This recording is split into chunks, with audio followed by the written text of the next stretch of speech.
point. And we're live. Hello, all. Hello. Welcome. Thursday night, generational change, but it is special. It is a very special Very generational special. change. So we are early. We're doing our healthcare summit. And in my mind, this is in memory of Mitchell Stolberg, which if Mitchell were alive, we'd be having an action in South Florida on Saturday. And yet we're not. All around the country, but not in South Florida. Politics, baby. Yeah, politics. They just can't get along.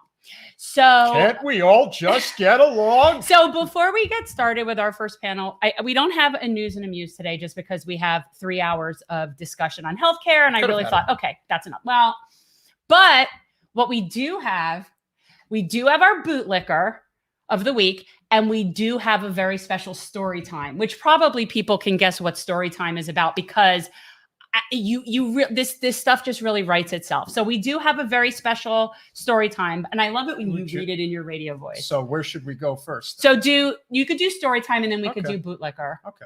Well. Okay. So today's tale, everybody. So I'll do the intro. Okay. Today's tale will be a tale from the Oligarch Chronicles, tales of emasculated men vying to destroy the world. Today we'll be reading a chapter out of that. Well, Peter will. He has the best voice for reading this. Fair enough. Okay. I've got a voice for radio. Okay, so hold on a second. There you go. Wait, let me just make sure it's right. I think it's yes. right. Okay. So once upon a time, there was a very little man. His inadequacy caused him to try to own the world. He abused his workers, failed to pay taxes, and became the richest man on earth. Imagine that. But even that wasn't enough for the little man. He sought to own the universe. He used the money that he pillaged from the people to build a giant rocket ship shaped like a phallic that launched into space. When the little man returned to Earth, sadly, he laughed as he thanked all of the people he robbed in order to build his overcompensating phallus. Yeah, that is a Napoleon complex if there ever was. The end. Do you like that? Yeah. Oh, so you're implying that he's even shorter than Napoleon. I'm implying that the little man is little. That is what I am implying. And this whole thing, it's so ludicrous, this man. And that anybody can take, honestly, I really think he's tempting fate on having somebody try to take him out. Because if I were one of his employees and I don't have healthcare and my kid is sick. I just don't understand how he's this aloof. No. Like, I really don't understand how he could be this aloof. Because he lives in like a $300 billion bubble. Yeah, I guess you could say that that's definitely par for the course. I mean, that's what it is. Yeah. And again, it just speaks to an even greater problem because the corporate media, Anderson Cooper did not hold his feet to the fire in any way. It was just a form. He owns them. Yeah, pretty much. That's the problem. That's the problem when he owns them. I always think of the Lorax, where the guy who bought up all the air so that everybody had to buy their air from him. Like, that's what this man, I honestly can only, I imagine what he is trying to compensate for.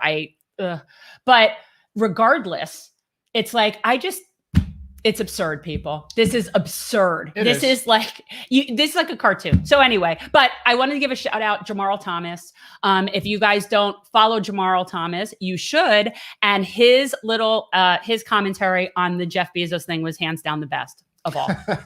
So it was pretty good. Yeah. Got to give it up. So right. I mean, a lot of people have covered it. None as good as Jamarl. So, and before we get started, let's just do our bootlicker because we're not going to have time. And we could do that at the end. We could do that. I don't know, because we might end up then being on Katie's show. All right. Well, we could do it in between one of the. All right. We could save it. Okay. Because that's all we have is that we do have our bootlicker. Yes, okay. Absolutely. And so, as you guys know, all around the country on Saturday, I think there's 35 cities now that are having Medicare For All Marches. And the way shout out to Silva, North Carolina. Yeah. I can't even, they're having one, but we don't have one in Miami-Dade, Palm Beach. A lot of big ones popping up all over the place. Unfortunately, there is a lot of controversy as to why there wasn't one here in South Florida, but that's a discussion for a different time. As of right now, I'll dish on that later. Yeah, as of right now, there is going to be one in Orlando. There's going to be one in Tampa, obviously New York, Washington, D.C., Los Angeles, I believe Las Vegas. Thomas, welcome.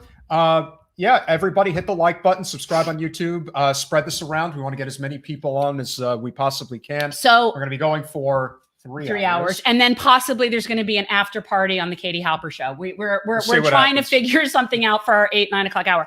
So this is very timely that we're about to talk about, obviously our healthcare summit, but this new study that came out from, I guess it's the Journal of the American Medical Association, that 1 in 6 American adults had medical debt prior to COVID. And now there's like an additional 13% on top of that in the past couple of years. It's grown like extraordinarily just in a couple of years. But this is the thing that I find so interesting, that they have to actually report on this. And it's shocking. I know you'll be shocked on this. Yeah. Get it, people. The states with the most Medicaid expansion have the least amount of medical debt. I know it's shocking. It's shocking.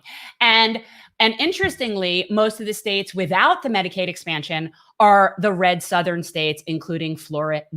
Yeah. So those are the states that are going to hold most of the debt. And yes, they are red and they are southern. That was my one hell of a southern point. Strategy, guys. You really knocked it out of the park there. But hey, win by any means necessary, and even if at the expense of people suffering through medical debt and bankruptcy and everything that comes with it. But what we are going to teach you all, hopefully, from these two wonderful gentlemen who are about to join us, is the fact that Medicare for All is a very fiscally conservative approach to healthcare. It is infinitely more feasible and viable for everybody. It is all about removing the for-profit middlemen in between us and our doctors. People you've been being lied to for a very long time. Very long time. And that's the thing. So it is the fiscally responsible thing to do. It's like a true like Republican in like what used to be a Republican, but like this would be the fiscally conservative thing to do, because you wouldn't want people profiting where you didn't need to have people profiting in the middle. Like that's waste. And who better could we possibly bring on to talk about that than somebody who was an executive at one of the 2 or 3 largest private insurance companies in the United States, Cigna. And that, of course, is none other than Wendell Potter. Welcome back to Generational Change, sir. Good to be back. Thanks for having me back. Absolutely. And in the other corner. And I'm very excited about this pairing because, again, and I know I've said this to you, and I know I've said this to Fidel, but like, I'm really the person who needs like the economics for dummies. Like, and here's the thing is I don't really understand, but I really don't care to. I don't like, I just don't. I just know it's right. And the more you hear it, the more you learn. And the right. But I don't need to know the details. That's what accountants are for. So that's what people like Fidel economics people are for. So we are big supporters of modern monetary theory. Shout out to the real progressives for sending us the best myth and the book. I have read. You are and reading. I will read, but the truth is, okay, I'm an audiobook girl now, and don't hate on me. Don't hate on me. I can't. You can't hate it for that reason. But you have been lied to. We can absolutely pay for healthcare, and it is a true investment because when you invest in it, it is better results for the economy. Again, it's all simple stuff, but we need experts to explain it. Apparently, and so. Fidel, I do. Yeah, well, Fidel, welcome back to Generational Change, Mr. MMT expert himself. And we are thrilled to have you guys with us this evening. Thank you for having me. It's a pleasure. Yeah. Is this the first time you two are meeting? They emailed it. I think so. Yeah, absolutely. Big fan, but honored to be on the panel with you, Wendell. And we are all about the coalition. We do. That's our thing. And the truth is that when you get everybody together who has the same mission is the only way you can actually get anything done. And I think that we spend way too much time infighting amongst ourselves, especially on the left, and it's very unproductive. So the more we can do to amass people that have the most information is what we're trying to do. So there we are. So this is going to be, we're going to talk about really how you're going to pay for it. Which we at this point laugh at because we know that that's ridiculous. But really, we need to get to like, what is the economics of this? Like, we want to explain this for people. And I think on the two sides, obviously, you have the MMT component, which is basically showing that when they say that, how are you going to pay for it? It is an infrastructural investment in a healthcare system. So in reality, you're actually spending less. There is this and then this is where the other component comes in, which is the for-profit middlemen, which is what is really sucking the air out of the room. Cigna, Aetna, United, Blue Cross, and so on, they are a for-profit industry that doesn't actually provide a service that does any good. So I'm curious as to, from both of your perspectives, whoever wants to start, on the first side, I think what it really comes down to is explaining what is our biggest hindrance to getting Medicare for All in the United States right now. And then on the other side, debunking this nonsensical how are you going to pay corporate talking point, which is, well, we can't afford it. I know. Maybe I'll start. I think Okay. it is the main reason is because of the power and influence of the big companies I used to work for. They have become even more powerful and richer than when I was in the industry.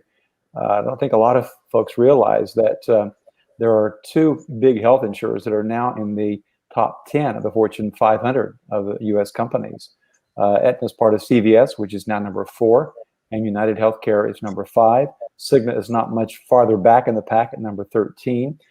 So you've got these enormous corporations that have huge sums of money, and they skim off portions of what we pay in premiums to finance their propaganda campaigns and their lobbying efforts. They spend huge sums of money in campaign contributions to influence who wins, and they have a lot of politicians on both sides of the aisle in their pockets. And the work that I was a part of was the propaganda machine. And they spend huge amounts of money to mislead the American public. And the work I'm doing now is to try to explain how that happens and to make amends for what I used to do for a living. But it is those middlemen that are unnecessary. You're exactly right. And so I want to ask you, like, let's say, and obviously this is not something where you expect an exact number, but how much money is having that middle layer really wasting? Like, when we look at other countries that spend less for better outcomes, how much money is being wasted in that middle area versus, for how much service they're actually providing? Like, what is that waste of money? It's about 30%, if not more, of what we spend in this country on healthcare, which is now about $4 trillion. And a huge amount of that flows through these big companies that are not necessary. And a lot of that is just unnecessary administrative overhead and profit. And the problem is, it's not only the administrative problems within these big companies, but it necessitates hospitals and physician offices and all healthcare providers to have staff who do nothing more than deal day in and day out with insurance company bureaucrats. Yeah.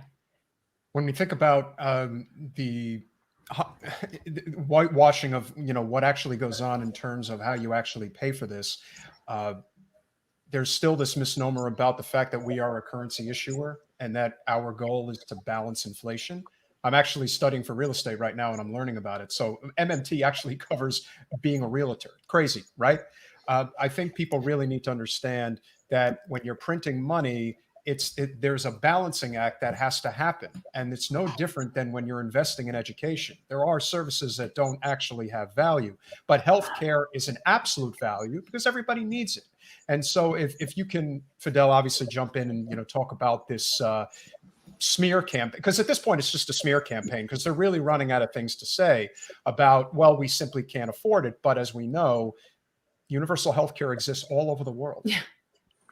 Yeah, absolutely. Well, let's start with one simple observation. Let's figure out, is there actual support in this democracy for Medicare for all?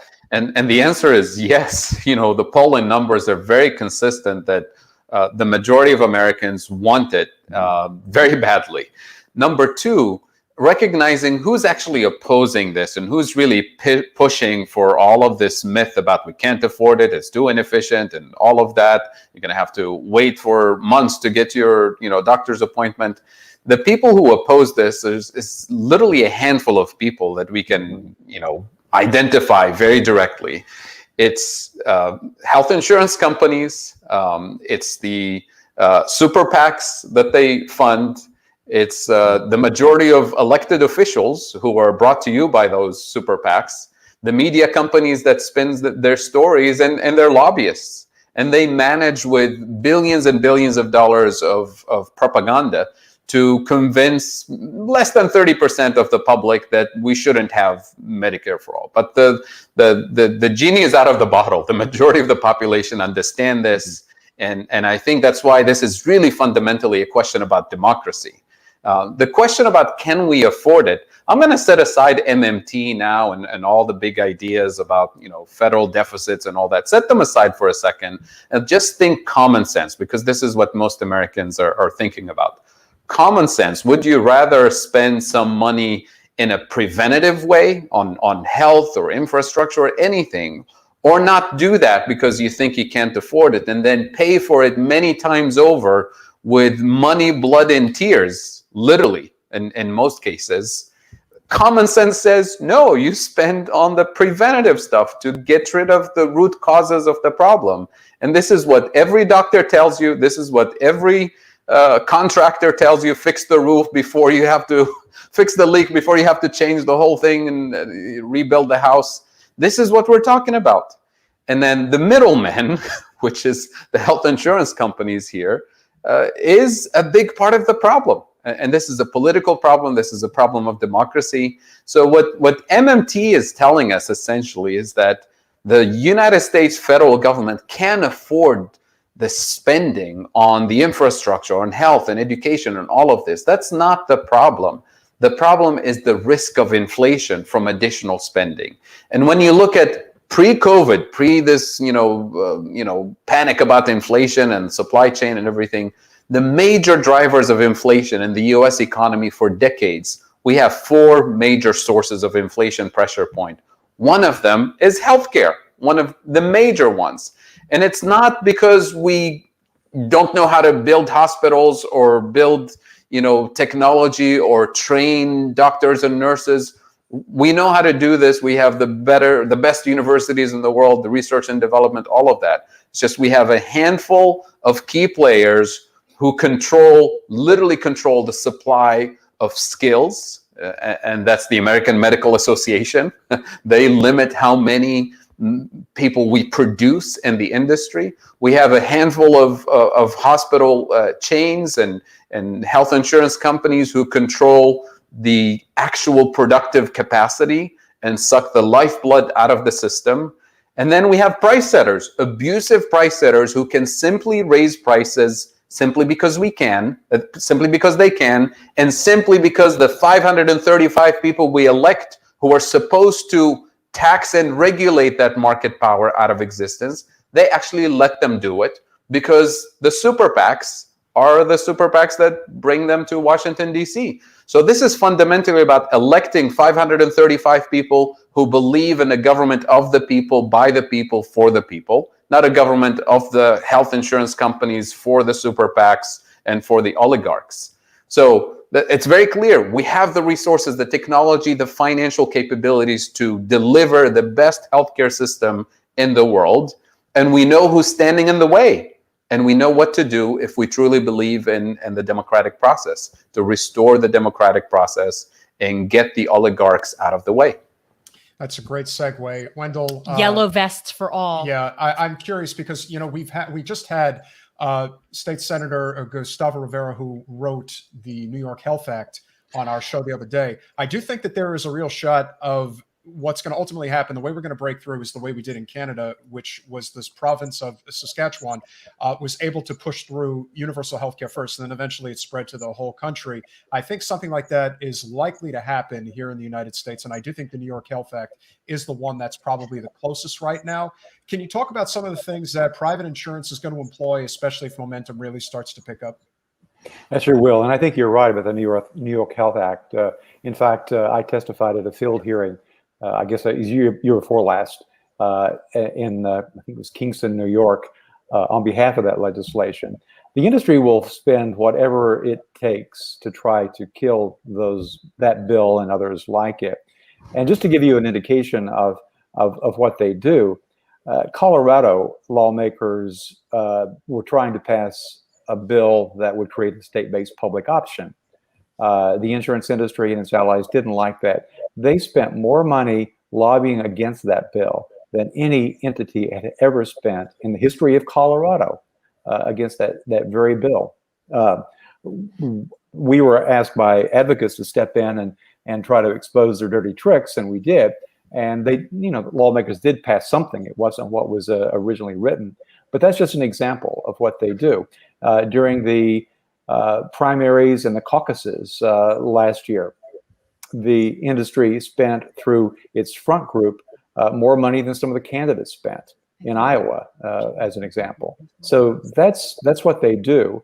And as I said before, it's our money they're spending. They're taking our money to fund these propaganda campaigns. The front group that I referenced is called the Partnership for America's Healthcare Future, and it includes some of the people that the organizations that were parts of the industry that Fidel was mentioning: the American Hospital Association, the Federation of American Health System, which represents for-profit hospitals, pharma, America's health insurance companies. They're all pooling their money to try to keep legislation from happening at the state or federal level.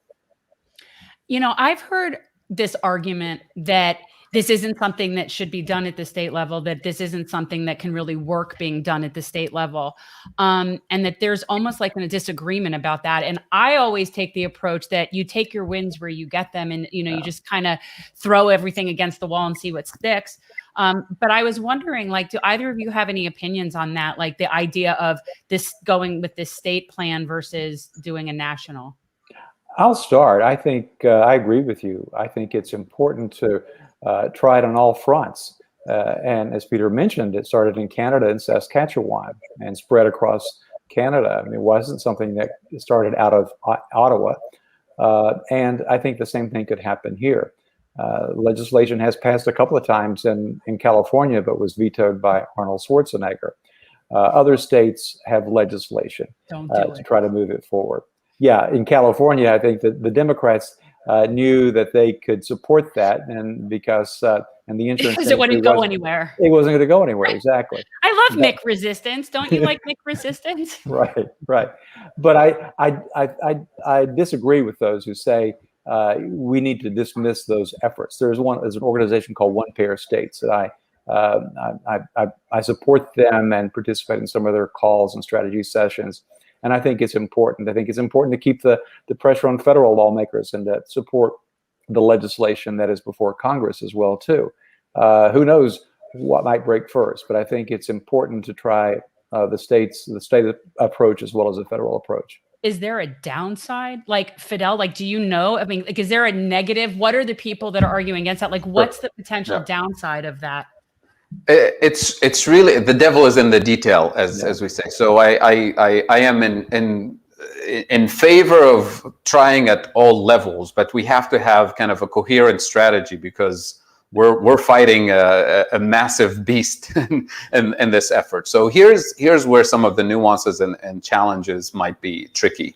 One is that it's not just about introducing health insurance coverage at the state level and having it be state funded, and then we can talk about how to fund it at the state level.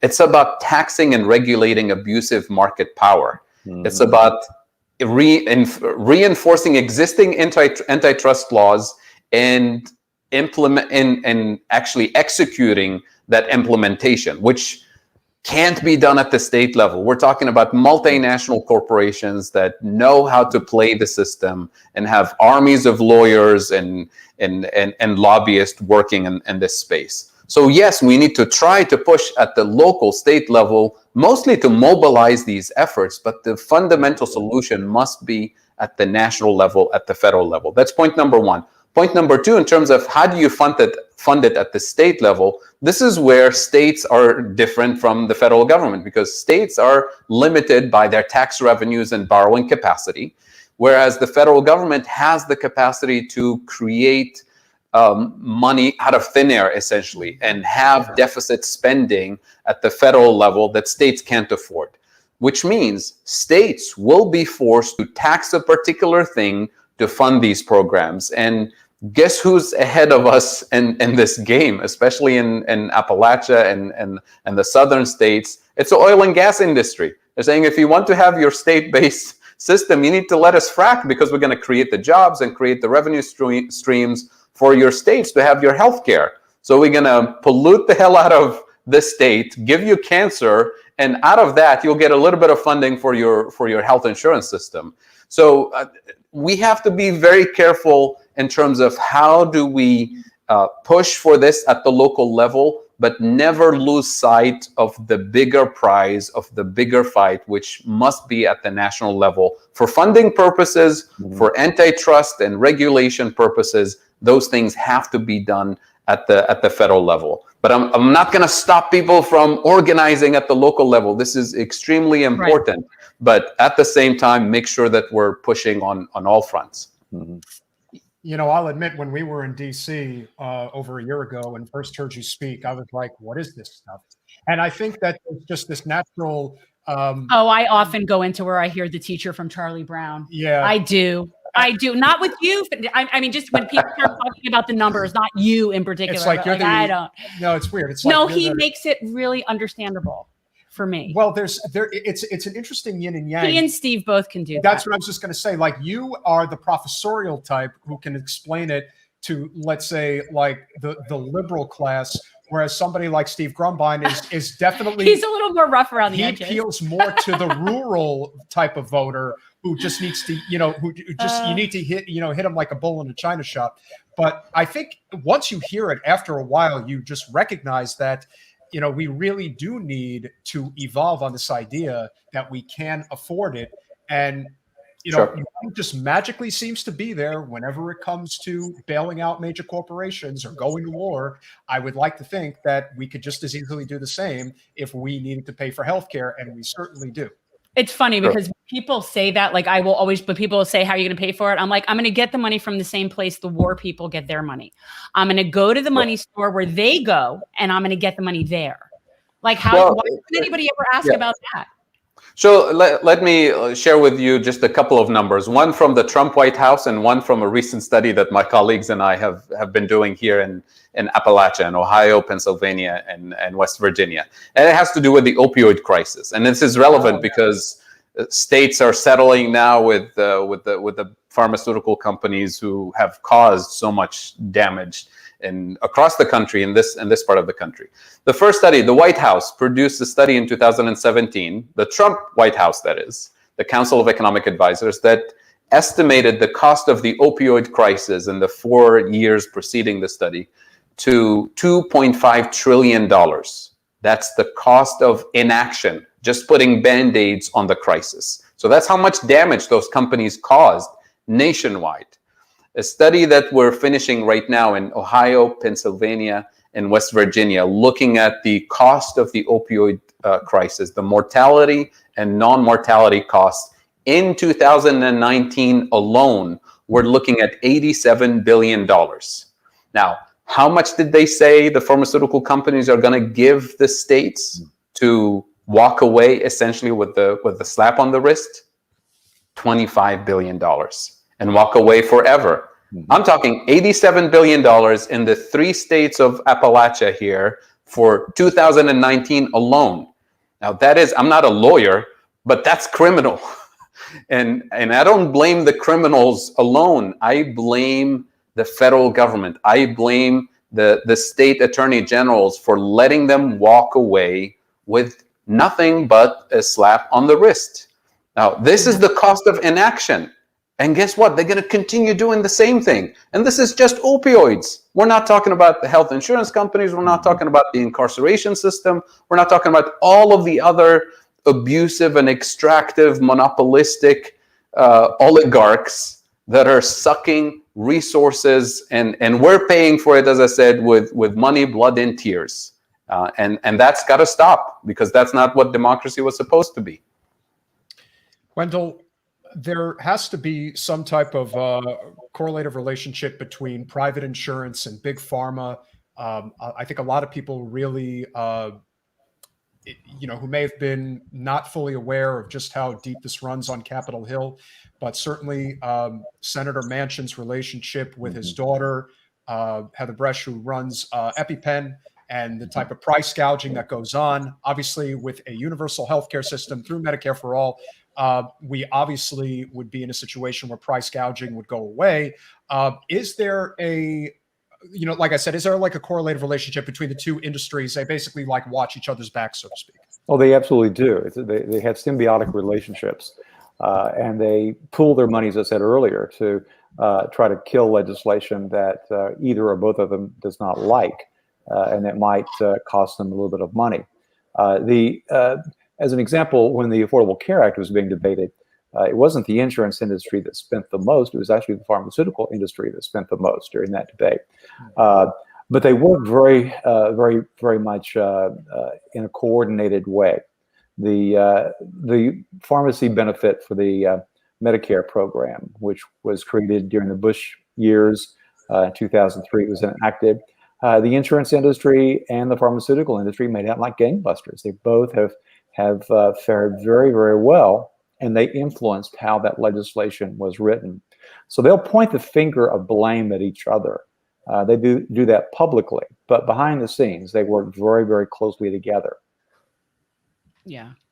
And I think, and this is a very good question that Michael Merenstein actually brought up, which is something that, Wendell, you and I have discussed, which is why don't business owners, and I think this is more specifically to small business owners, wildly support Medicare for all the costs they must pay for their employees. I still think there's a lot of people in this country that are just not really aware of how this I don't know works. that that's necessarily true. And I've said this before, my husband's a physician and he would love to not have to be giving health insurance to his employees. So, Yeah. I mean, I don't think that's even true. I think a lot of people would like to not have that. They do. In fact, one of the organizations that I lead, a nonprofit called Business Leaders for Healthcare Transformation. We've got business owners from across the country in every state that support, they came together. We supported Medicare for All, and they do as well too. There are a lot. In fact, most small business owners can't afford to offer coverage to their workers anymore. Right. They've thrown in the towel. And that affects not only their workers, but the business owners themselves that are having trouble finding affordable health insurance. So there is, and even the larger employers, I think it may be a while before we see some of the CEOs of the big companies embrace Medicare for All.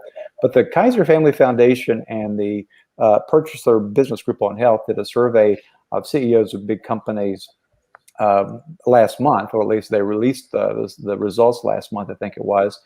And 87% of the CEOs of America's biggest companies said that the current system is not sustainable for them during the next 5 to 10 years. So they get it, and they're trying other things. Some of them are trying to do direct contracting with big hospital systems and disintermediate the middleman, but that's not really a viable option for most businesses. Georgia, Hi, Georgia. Georgia Davenport, who leads Whole Washington, or one of the leaders of Whole Washington, which is a statewide initiative to put forward a universal healthcare system in the state of Washington. I'd say this question is for both of you guys. What advice do you have for groups like Whole Washington who want to expose the connection between campaign donations and the lack of support for universal healthcare by politicians? Well, maybe I'll start there. And it is such a strong connection. Whenever I get a chance to talk to healthcare reform advocates, Medicare for All advocates, I say, please try to devote some time and attention and resources to cleaning up our political system. My last book is called Nation on the Take, How Big Money Corrupts Our Democracy and What We Can Do About It. And going back to what we were saying at the top of the interview, it is that influence that keeps us from moving forward. It is not because the people are opposed to it. It's because they are able to spend this amount of money to protect those profits. Yeah, absolutely. Call them out, name and shame, vote them out. Yeah. That's it. It's that simple. That's how democracy works. We're working on it. Yeah, we're definitely working on it. We're working on it. And I do think that we need to, I think just and again, a lot of people want to call it the progressive movement. I call it the non-corporate, non-partisan movement, because that's really what it is. We're trying to get away from this idea that we have to be divided along these lines. It's like, Fidel, you see it all the time. There's like this war between, the UBIers and the MMTers. As far as I'm concerned, you got to find common ground wherever you can, because universally speaking, when it comes to an issue like healthcare, virtually everybody who understands it, who understands the basic parameters of it, and especially, removing the for-profit middlemen in between us and our doctors, people universally agree. And I do think that this really is a unifying issue that more and more people just need to become more aware of. particularly when it comes to the financial aspect of it, because Sure. again, they spend, as you say, it's a great investment for the pharmaceutical industry and the private insurance industry to invest hundreds of millions of dollars a year in propaganda smearing, in basically saying, no, you don't really want this. It may not be great. You but don't want to it knows lose your insurance. You're going to lose your insurance. Yeah, you're going to gonna lose your your- insurance. But then you ask yourself, well, what is the point of insurance? And I guess outside of, obviously big pharma and private insurance, this is a little bit of a sensitive issue, but I think we should talk about it. And that is, there seems to be somewhat of a roadblock with certain unions. It seems that there is a union blockade. Now, I Yeah. don't believe that this is a problem necessarily with rank and file, No. but I definitely think it's a problem with union delegates and union bosses. And if you guys can elaborate on that as much as you know, that'd be great. Yeah, we saw that actually in Nevada when the culinary union was very much opposed to Bernie Sanders' campaign, but the rank and file voted for him. So there is that disconnect. By a landslide. Yeah, exactly. Part of it is the executives of the unions want to keep the gig going, but negotiating for benefits is such a big part of what they do. They don't want to lose that, and so in my view, it's self-serving rather than really looking after the best interest of the rank and file. And if I may touch on something related to this, but also related to the question earlier about businesses not supporting Medicare for all and things like that, especially for small businesses and for workers in general, because the dominant narrative tells them that this very expensive government program is going to cost money, and money means that the federal government needs to either tax somebody or borrow from somebody to pay for it, which means your employer might be taxed more, which means your job is on the line. You might be taxed more, your livelihood is on the line. And that's how we corner people into accepting the status quo. You're saying, well, this can't be afforded. This is going to be your community, your job's on the line. What MMT does is actually, tackles that myth directly head on and says, what we do at the federal level is that we decouple the spending from taxation. We spend on national priorities. Health, education, infrastructure, whatever we as a democratic society prioritize. And that's how we do it, by the way, when we're going to war.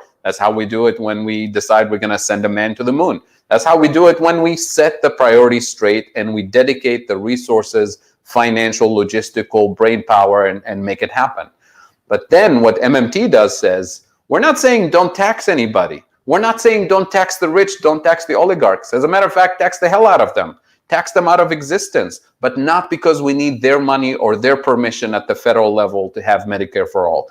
Tax the oligarchs to protect democracy, to reduce their power and influence in politics. Tax pollution because we want to breathe fresh air and drink clean water and save the planet.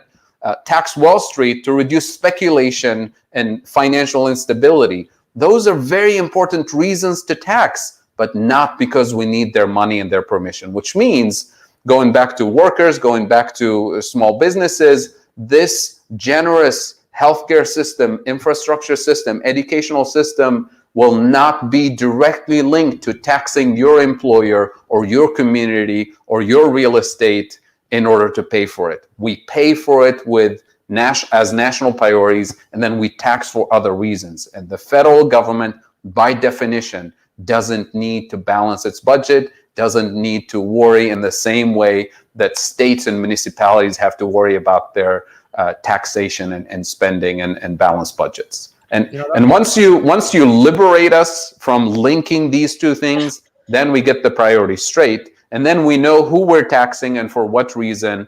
It's for democratizing the economy, reducing their power and influence. It's not because we need their permission.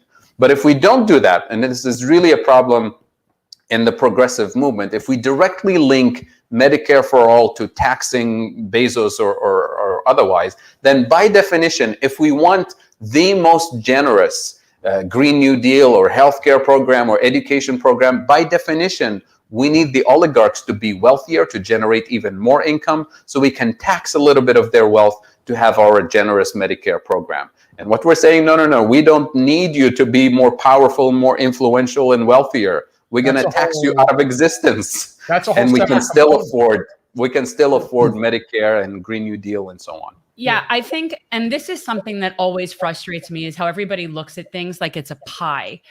So if somebody else gets a big slice, then your slice is smaller. And this is how people look at our budget. And you hear people saying words like debt and deficit and all these things, which to me, when I hear that, I think that they're watching talking points from someone who just doesn't want to pay for things that people want. That's like, to me, those are code words for, yeah, we just don't want to pay for that, because like we can have multiple things at the same time. That's what it is. It's not like we are taught that in order to have one thing, we have to forego another. And that's just not true. And I think that when it comes to things like healthcare and education specifically, that they're not costs as much as they're investments, and they shouldn't be viewed in the same way. But yeah, this is what you're saying essentially, is that it's not a pie. Absolutely. When it comes to what the federal government can do, Congress has the power of the purse. It's not like you and I. It has the spending capacity to address all of these issues at once. And I say it jokingly sometimes. Maybe I said it on the show, and I never repeat, it's a joke. I don't really mean it. But just to illustrate, if we wanted to have Medicare for all, a Green New Deal, and all of these things, and we decided at the same time we want to invade Canada, we can probably afford it. It doesn't mean we should. It doesn't mean we should. So if you want to argue for reducing the budget for the military and all that, I'm with you. But not because we need to eliminate the military so we can have healthcare. We can have both. I don't know if we pull our troops out of the Middle East and you see all the tar sands that they got up there in Canada, we may find a reason to say, "Hey, these Canadians make." Remember the movie Canadian Bacon? So, yeah, no, I don't. You and I do not share the same sense of humor. So well, that's all right. So I like toilet. You have stupid boy humor. I have stupid boy humor. I've never grown up from that. But one of the things that was interesting in the deficit myth that Stephanie talked about was, when didn't name who the congressperson was, but had a meeting, explained what MMT was, and the congressperson just sat back and said, "I can't say this, even though I know it's correct, but I can't say this."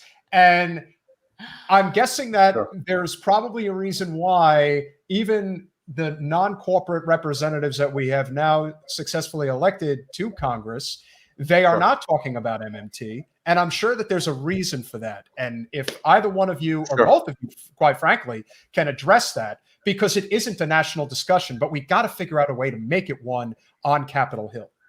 Well, that discussion that Stephanie Kelton is talking about, that's more than 20 years ago. Things have changed in our favor in recent years. So the follow-up to that conversation is why can't you say this publicly?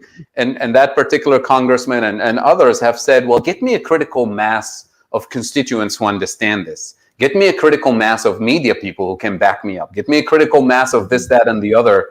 And my response to those, if I have that critical mass, I'll vote you out of office. I'll get somebody who can do this. But now, 25 years later, I don't know if you've seen the interview on C-SPAN a few weeks ago with Congressman John Yarmouth, who literally explained everything I just explained here in terms of how we pay for things at the federal level and why it's not going to cause inflation and what are the things that we need to worry about. And he answered all the questions about the deficit and the debt and China and inflation and all of this. And he did it beautifully. How did he do that? Well, he spent a little bit of time with Stephanie Kelton and he learned how the federal government actually spends. And he actually read the deficit myth and engaged with ideas that actually give us the tools to have the most prosperous and equitable economy we can afford. And he's totally comfortable explaining it now, because we do also have a critical mass of people in the mainstream media and in the progressive media and organizations and podcasts and newspapers who are actually engaging with this. And because 20 years after doing this, the mainstream of the economics profession has no arguments other than saying, we don't like this big spending, but we can't tell you why, because we thought big spending causes inflation. But wait a minute, Japan has the highest debt to GDP ratio in the world for the last 3 decades, and they have no inflation. They actually have deflation. They have negative interest rates, not high interest rates, and their government is not bankrupt. We just don't understand why that is the case. We don't understand why we don't have hyperinflation in the US after 10 years of massive deficit spendings. But for some reason, they say, we know for sure if we have Medicare for all, if we have a Green New Deal, that will cause hyperinflation. And the public is saying, well, BS, we don't believe you because you're not making any sense. And now we're going to listen to an alternative perspective. That's the MMT perspective. We may not completely understand it, but it's making sense. The more we listen, the more we understand, the more it's common sense. And then the pandemic hits a year and a half ago. And what did Congress do? We had a national emergency. We needed to spend $2.2 trillion of COVID relief funding. And the entire 535 people we have in Washington, D.C., with the exception of 3 or 4 who couldn't vote because they were quarantined, they voted in favor of it. And they did not say who they're taxing, who they're borrowing from. They used the power of the purse, which they have, and said, this is a national priority, we're going to do it. And they do it all the time for war spending, for military spending, for tax cuts. It's just when it comes to the things that really matter for the working class and the middle class to say, well, wait a minute, we're out of money. We don't know where to find money. I guess we're going to have to tax the rich or tax the middle class or cut spending on this other thing so we can afford a little bit of healthcare. But other than that, we're sorry, we don't have resources. And we've discovered this with the pandemic, that of course they have the resources, they have the power of the purse. And guess what? It didn't cause inflation. The nonsense you hear in the media today about the inflation pressure that we're seeing right now is directly related to COVID relief, and nonsense. We know the sources of inflation are directly related to supply chain disruptions related to the automobile industry and other sectors, and those will be sorted out within the next few months. And none of that nonsense that links government spending on COVID relief to inflation is absolute nonsense. So we're winning this battle one day at a time, and the public is increasingly on our side. And some common sense politicians who are not PhD economists are increasingly on board with this idea. One of the things, just to piggyback on that, John Yarmuth is just not he's not just your regular member of Congress. He chairs the House Budget Committee. It's from Louisville, Kentucky, and I used to live there when I worked for Humana. That's significant, and I think you'll see somewhat of generational change in Congress. Nice plug there, Wendell. We'll be clipping that. Yeah, we sure will. It's important. Go, Jen. Right? Absolutely. Yeah.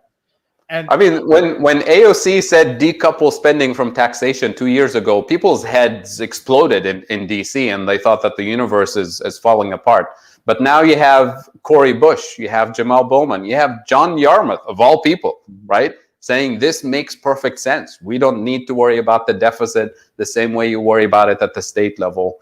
And we're talking about literally dozens of progressive candidates who are running in this campaign, in this election cycle. Not all of them will win, but they're all knocking on doors. They're all campaigning with the right narrative, and they're changing the narrative. They're changing the landscape, and they're not taking campaign contributions from super PACs, which means this is the big push that we need to restore the democratic process, a government of the people, by the people, for the people, not by the super PACs and for the super PACs. And you know what? Even some of the representatives of yesteryear, they may have been corporate captured, but some of them have evolved. I think Ed Markey's probably the best example of that. He used to govern in a completely different way than he did, once the Bernie movement really took off, and the Sunrise Movement got him over the finish line. There's no two ways about it. And everything, we happen to be very close with one of the lead organizers of the Sunrise Movement, and he has more than, kept his word for the environmental movement, just as an example. So I think that there's going to be just sort of this. I mean, listen, there are, as we like to say, appendages within politics that are simply not going to change, and they're too far gone. Yeah, they're too far gone. And you're not going to, like our Congresswoman down here in South too far Florida, gone. She's just too far gone. But for a lot of other representatives, I think some of them are just simply going to evolve because they're going to have no choice. You either do evolve, or you're going to get primaried. You're going to get primaried, and you're going to lose. And so I think that there's a number of places, that we can hit this with, Wendell. And I do think that I think people are starting to recognize that big pharma and private insurance are losing their hold on things. And forgive me for not remembering the exact details, but I remember a few months ago, there was something that President Biden did that was actually not good for, I think, the private insurance industry. And they saw a massive drop in their stock because of something. If you could elaborate on that, forgive me for not remembering the fine details, but it was like everyone could see, they could put 2 and 2 together. It was 2 + 2, 1 + 1 = 2. Like it was that clear that what he had done was advantageous to working people and disadvantageous to private insurance and even big pharma. And it was a reflection in the stock market. And to me, it all comes down to Wall Street. If it's good for Wall Street, it's bad for us. If it's good for us, it's bad for Wall Street. It really seems to be that simple. It is, and I'm so glad you mentioned that, because you do see a reflection of that in the stock prices of these big companies. I used to handle financial communications for Cigna for 10 years, and I monitored fluctuations in the stock all the time. And I can remember one time in particular when insurance companies were threatened to be sued by class action lawyers. This was back in 2000. And there was a story in the Wall Street Journal about that. Every big company, including ours, took a huge hit in their stock price. They lost an enormous amount of market capitalization in that one day. So that just goes to show you, if you can, through legislation and litigation and education, you can make a difference. We do have, mentioning Wall Street, we have a Wall Street-driven healthcare system. When you look at the earnings from these big companies, the big insurance companies are just making immoral amounts of money. United announced its earnings a few days ago. Anthem did this week, and the profits they're making now is just unbelievable. So but they do this to enhance shareholder value. Their most important shareholder, their stakeholder, is Wall Street financial analysts and their shareholders. I don't normally put too much stock into the senator from Vermont talking about how good of a friend Joe Biden is to him, but I will say he's this. He's not your friend. But I will say this. If Bernie is successfully able to get dental, vision, and hearing into this next reconciliation bill, I mean, for everyone over the age of 65, that is a tremendous victory. I mean, maybe, without being hyperbolic, it might be the biggest victory since Medicare in 1965. I'm curious to what you guys think about that. It's fine. What I'm going to say is really nothing earth-shattering. But I remember when I was a kid, I used to watch a lot of soccer. And one time I heard about very famous soccer players buying special insurance on their legs. I was like, what? Body parts? And then I grew up and I moved to the US. And I discovered that body parts have separate insurance for eyes and teeth and mental health and all of these things. And common sense. We want to provide health care for a whole human being. You can't exclude vision. You can't exclude hearing. You can't exclude anything. It needs to be included once and for all. And I think the opportunity that Bernie and the Democrats have right now is to just push it through the system. If you don't do it now, when? What are we waiting for? Yeah, in fact, I think you may have heard me talk about, you might have talked about it when I was on the show the last time. When I've gone to these remote area medical events, these free clinics around the country, the people who are there come primarily for dental care. And this includes a lot of seniors, as well as vision care. And they've got the ability to make eyeglasses right on site for just a tiny fraction of what you'd pay if you went to an optometrist to get glasses. But, folks can't afford it. And the Medicare program absolutely must have these benefits added, vision, hearing, and dental.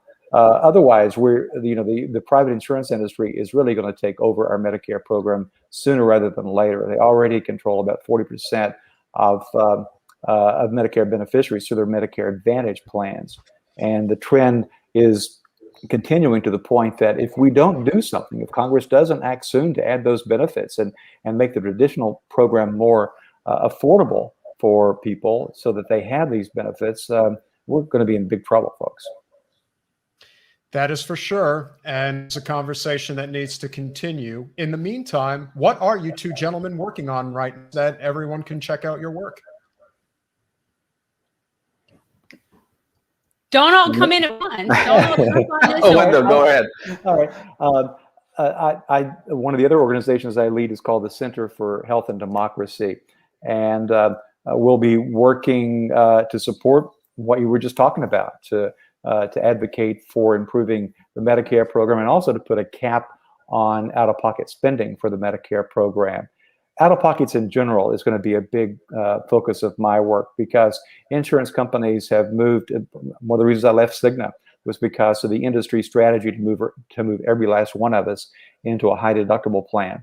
And I'm helping to form a coalition of organizations, a broad-based coalition of organizations to raise awareness of the problem that's caused. People with insurance are going to these free clinics. They're going bankrupt. They're turning to GoFundMe because they can't afford the out-of-pocket obligations that insurance companies make them pay now.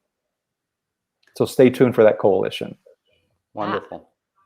Well, on my side, I can tell you things happening at the local level, national level, and global level. At the local level, I mentioned earlier, we have a coalition called Reimagine Appalachia, a coalition of more than 100 organizations here, essentially calling for a mini Green New Deal for the region, investing in broadband and green energy and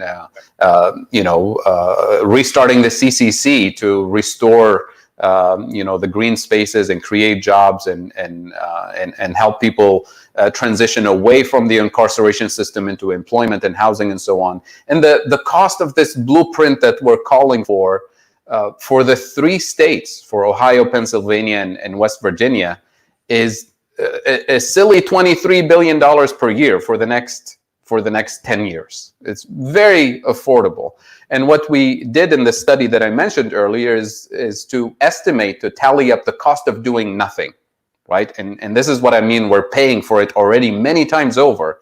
And we're still in the middle of this study, but we tallied up the cost of incarceration and the cost of the opioid crisis. And we're still working on the environmental costs related to this.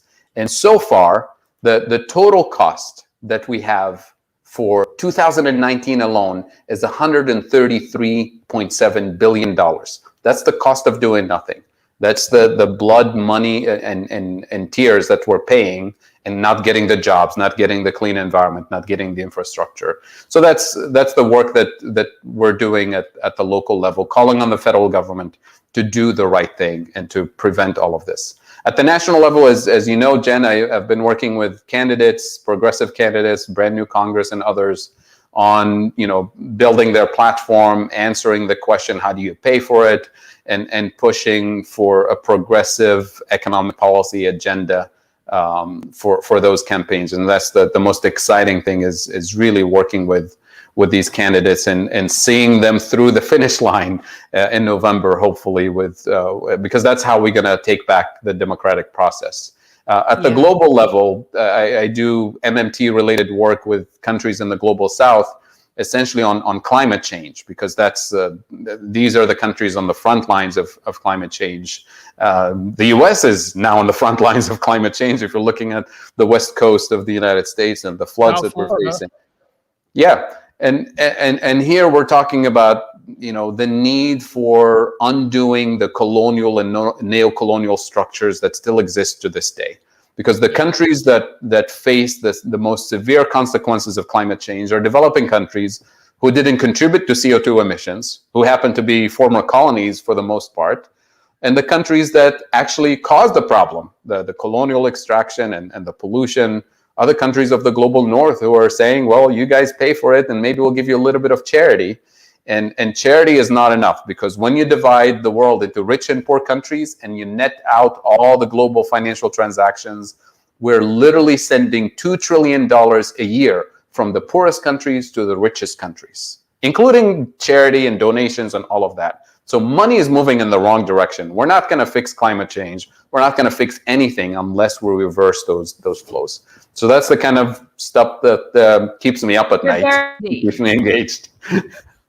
That's why they work tooth and nail to stop having any type of change. The slight adjustment in their bottom line is going to cause them a panic. And now it's just a matter of not if we break through, but when we break through.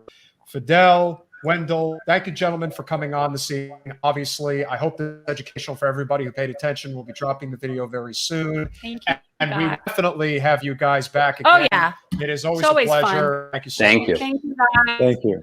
It's a pleasure. Thanks. That's my pleasure. Thanks so much, guys. Take care. Bye. Bye. Guys. So We're take a quick recess for a few minutes, yes. and we're going to deal with the technical stuff, and then we're going to be back for our next discussion with Dr. Victoria Dooley. I'm thinking that Jamar comes on. I can only confirm so much, but we are going to be talking about the additional impact that healthcare issues have in the Black community, their economic issues, their sociological issues. So we're going to talk about that in the next hour. Yep. So hang tight for one, guys. We'll be right back.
And we're back. That was like unison right there. And we still might be having technical problems because we just have technical problems. Speaking of which, if anybody out there knows about like tech stuff and running a YouTube channel or equipment or anything like that, is getting big, and we need to get better at this. And you want to help us, please, by all means, reach out because we have issues, and my husband's about done dealing with us. So we're on to our second panel, and this is obviously a very important subject, and especially living in South Florida and seeing the detrimental effects that have existed in, more poor lighted communities, especially as it relates to healthcare. Who better could we possibly bring into this discussion than the healthcare surrogate Bernie's 2020 presidential campaign and somebody who really knows a thing or two about needing Medicare for all. She's a doctor. So without further ado, welcoming Dr. Victoria Dooley to Generational Change. Hi. Can you hear me okay? Yeah, it's Absolutely. so nice to meet you. I just got a glowing review about you from Katie Halper. I quote, "I love her." That's what Katie said about you. Great. Hi, I'm Katie. just saying. I don't know if she's watching, but I've been intending on a discussion, an interview, anything, really focusing on the specific issues in the Black community with regards to healthcare. And granted, I'm late to the party, but I read Medical Apartheid. I've tried to get Dr. Washington. She does not respond. But it really opened my eyes to that this is not just typical health issues, that there's this whole other issues the Black community with regards to healthcare. And the two main things that I see, and tell me if this is like off, is that when it comes to the economic aspect, everything that affects the country affects our vulnerable community exponentially. So when it comes to prices, costs, all of the stuff having to do with a Medicare for all, needing that, it affects our vulnerable communities, which are Black communities more. But then there's this whole sociological side of things with this history between healthcare and the Black community that isn't necessarily just an economic thing. And it just makes it much more of an issue. So I was just wondering if you could talk a little about that, what I'm talking about. Absolutely. Well, ultimately, it's a racism thing. It's a systemic and institutional racism problem. And because of systemic and institutional racism, because we were brought here as slaves, because we never got our reparations, and I'm not talking about just cash reparations, just all forms of restoring our wealth, restoring our health.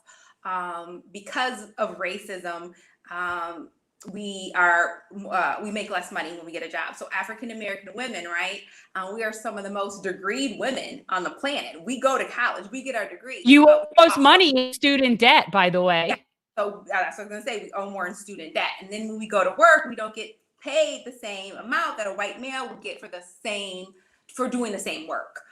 So again, we're not asking to be paid more than a particular person, but we're just asking to be paid fairly and evenly compared to some of our white colleagues. So because of systemic and institutional racism, we are more likely to work lower paying jobs in inner city communities. There's more food deserts, just like there are in rural areas.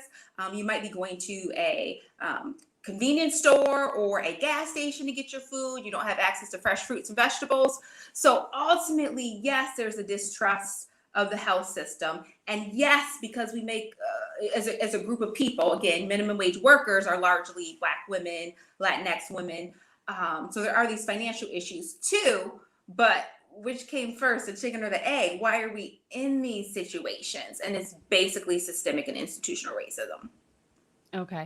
So I just noticed that my other guest came on. I wasn't totally sure. I tried to confirm, but before I bring around, so Jamara Amani is a midwife and someone in South Florida that I met, interestingly, in a food desert situation, community garden.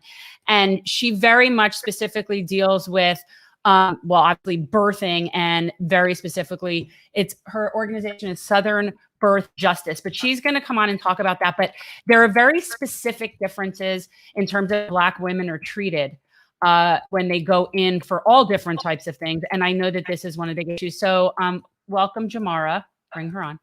Hi, Jamara. Hi, can y'all hear me? Yeah. Yeah. Jamara, hey, that's how Victoria. You doing? Thanks for having me today. Absolutely. So we were just talking about like this sort of exponential problem that the Black community faces regarding healthcare, but you can even expand on that more regarding what it's like for Black women dealing in a white healthcare system. Like what is wrong with that? Tell us what's wrong with that.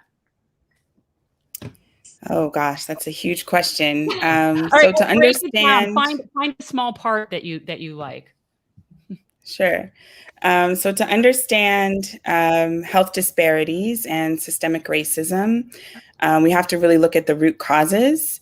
And it has a lot to do with how people access healthcare, the medical industrial complex, and how it has been turned into a largely for-profit system. how Black people have been denied bodily autonomy, particularly Black women, since the beginning of this country, not having control over our own reproduction, our own sexuality, and how that translates into the healthcare system. Specifically as it relates to birthing, most people of all races were having their babies in their homes, what we call community-based birth, up until 100 years ago. And most people in the South were attended by Black midwives most people of all races. And birth was moved into hospitals by white doctors, really in this tradition of J. Marion Sims and other white male doctors who experimented on the bodies of Black women in very brutal ways. And then that, really became the foundation of what we know today as obstetrics. And so violence was a part of obstetrics from the beginning. And as birth moved into hospitals, the rights that people had within their own homes also went to the wayside, and Black midwives were pushed out, eradicated from the healthcare system, and birth became more of an industry than a family-centered event. And so with that, we started to see the rise of health disparities, of infant mortality, of maternal mortality, and people just really not having the right to access the care that they need and deserve. And that's the situation that we find ourselves in today, where birthing people are, told that they don't have the right to decide what their care looks like, where they can give birth, what type of providers, and are really not even educated about what their options are, what their rights are. And so, I've been working for the last 10, 12 years on the movement for birth justice, where, we're really seeking to restore both midwives and doulas as the central care providers in communities of color that really need us the most, and also to compel hospital systems to transform their policies to center around people's rights. And once we see, the return of bodily autonomy to birthing, the return of, a human rights-centered healthcare system where there is access, where there is dignity, where there is respect, and where there is autonomous decision-making, I believe that that's when we'll begin to see the shift in these statistics that are so horrifying, such as, Black women dying at 3 to 4 times the rate as their white counterparts. Yeah. So one thing I did get from, and I had mentioned, Jamara, to Victoria, that, I'm new to the party. I get that. And I read Medical Apartheid. It freaked me out. Nothing that was surprising, but just, I guess, seeing it all compiled like that, like just all there, was just really, it was scary, actually. And what I did, one of the things I learned is that a lot of the things that were attributed as, Black diseases or Black health issues were not legitimate. But yet I also know that there are certain things that are legitimate in terms of, and I know, I don't want to make it be things that are not real. Like, I know the sickle cell thing is not necessarily real. Like, there's a lot of things that have been blown out of proportion. But can you, either of you, talk about what might be differences that are legitimate that need to be addressed in healthcare that are not being addressed?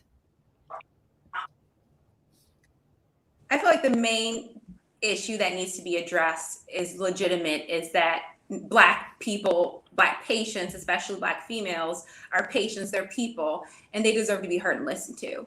And you talk about some of the things that were brought up in the past, but even today, there's a group of physicians and healthcare providers who are fighting the racist myths that we hold now. Not only that Black women experience less pain, but there's something GFR. It's a measure of how your kidneys function, and just the myth that if you're Black, your GFR, if you go to most labs, you'll get a GFR number, and it'll say one number, and it'll say another one for African Americans. And that African American number is larger, but African Americans are like 3 times more likely to end up on dialysis than Caucasians. But we have this myth that Black people, their GFR is higher than if they were exactly the same person, but they were white. So it makes us harder to get the help that we need when our kidneys are failing, because they're saying, oh, because of these old racist, way we make this, because your Black kidneys aren't failing as much and maybe eligible for disability, you're not eligible for Medicare, right? Because if your kidneys fail and you get them on dialysis, you can get a Medicare because you're Black and your number is a certain number, whereas if you were exact same person but white, you would be eligible for. Not only that, our lung capacity, believing that Black people have diminished lung capacity. So it's not just things that happened in the past that we believed in. It's things that are still being taught in medical schools today, things that are still being believed today. I'm very passionate about advocating for all my patients, but especially my patients of color. And I tell them when they go to the ER, if they don't believe you, especially with pain, if you don't feel like, they're taking your complaint serious, call me, because I will make sure that they do. I recently had a gentleman who went to the ER for a pain complaint, and I got a call from the ER, yeah, he's here with pain. We're going to let him go to follow up with you. And the way they describe the pain and the way they describe the imaging studies, I was like, wait a minute. This sounds like it needs to be an admission. Can the patient walk? No, they're really having a lot of difficulty walking. So you're sending somebody home with severe findings that correlate with their pain. So they're not making the pain, because the pain is consistent with the abnormality that you saw in their imaging. They can't walk, and you're thinking about sending them home. I said, are you sending them home because they're Black? Because I'm a Black physician and I'm very passionate about health disparities, and non-Black providers hold these implicit biases when Black patients come in with pain complaints. Fast forward, the patient is now getting admitted because I had that conversation with them. So I have a question. I hope I didn't go too far off topic. No, it's true. I think that it is. Medicine, it's missing. See, she's breaking up, but I don't think it's us. Is it us? No, I think. Are you there, Victoria? Victoria, can you hear us? Our signal seems fine. Jamara, you can hear us, right? Yes. Okay, so it's not us. I think you broke up a little bit, but that is something that I've seen, not with a Black woman, but a friend of mine. Actually, this gentleman here who died a few years ago is a very good friend of mine. And he went into the emergency room. He knew that he was having a stroke. He knew he was having a stroke. Like, he knew the symptoms. He went in there, told them that he knew he was having a stroke. And yet it took them an additional 6 hours to officially diagnose him with a stroke. Meanwhile, then the next day after they did, they sent him home, where he fell and ended up back in the emergency room. And I've always questioned whether or not that would have happened to a white man. I don't think that would have happened to a white man. And that has just stuck with me. They completely discounted what he was saying. And he knew what he was talking about because he had a Bell's palsy situation. And so he had actually done all this research on strokes. So he actually knew that, and yet nothing. And whether or not he would still be alive, I don't know, but I know they didn't treat him right. And that is something that I will never forget. So this is another reason why I wanted to really have this discussion. If you could talk about also from the perspective when we're talking about the financial aspects of the idea of universal healthcare and what that would mean to the Black community, I always say I think it would be exponential, just like it exponentially hurts the Black community when certain things happen. I think it would exponentially help the Black community to have single payer and have Medicare for all. But then there's this other sort of hurdle, whereas a lot of Black people are very rightfully mistrusting of healthcare and going for healthcare and just the education. So I was wondering if either of you could sort of weigh in on what Medicare for all would mean in the Black community, and what more we need to do as far as education, so that people know what they can get what they need. So one of the things that we talk about at Southern Birth Justice Network is that quality. Sure. Quality matters as much as access. So, in South Florida, we have a lot of prenatal clinics. and we still have a lot of health disparities. So even though a significant portion of people who live in Miami-Dade County have access to healthcare, the question is the quality of the care. Are you treating the whole person? Are you addressing, issues that come up that would be better addressed by a culturally congruent provider? Is a person aware of their rights, and are they a partner in their healthcare decision making? So yes, we need single payer healthcare for access, but it's not just about access. It's about access to quality, respectful, dignified care that treats you as a whole person, and in a holistic way. And that's a strong value in many Black communities. I don't like to talk about the Black community because particularly in Florida, we have such a diversity of Blackness from the continent of Africa, from many Caribbean nations, from South America, Central America, from all over. And a lot of times people are kind of lumped into one category. And, Black Latinx people are very invisible in South Florida. And I think we have to kind of problematize this, this way that we talk about the Black community. There are many Black communities.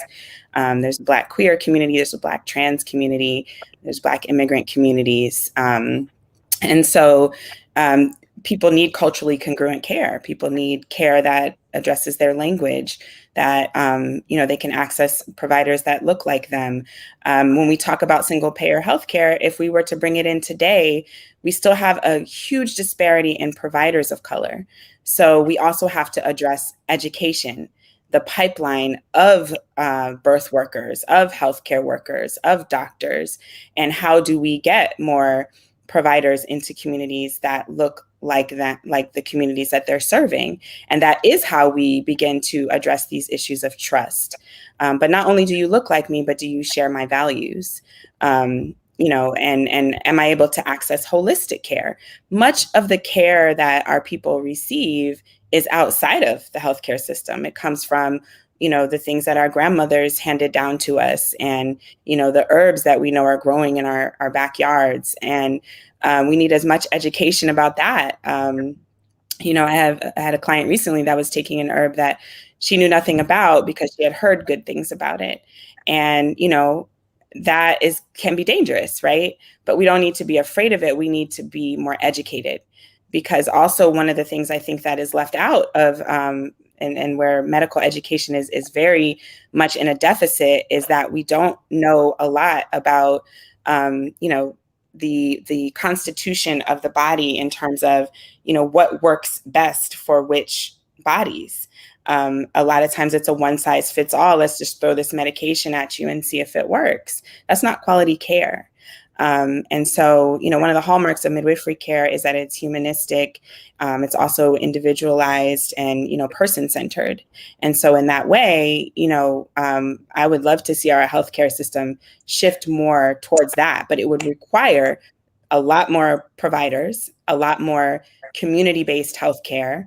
One of the things that we do at SBJ and at Southern Birth Justice Network is a community medic training, where we teach community members, basic healthcare skills, because we know that people don't trust the system. And we want these life-saving skills to be in the community.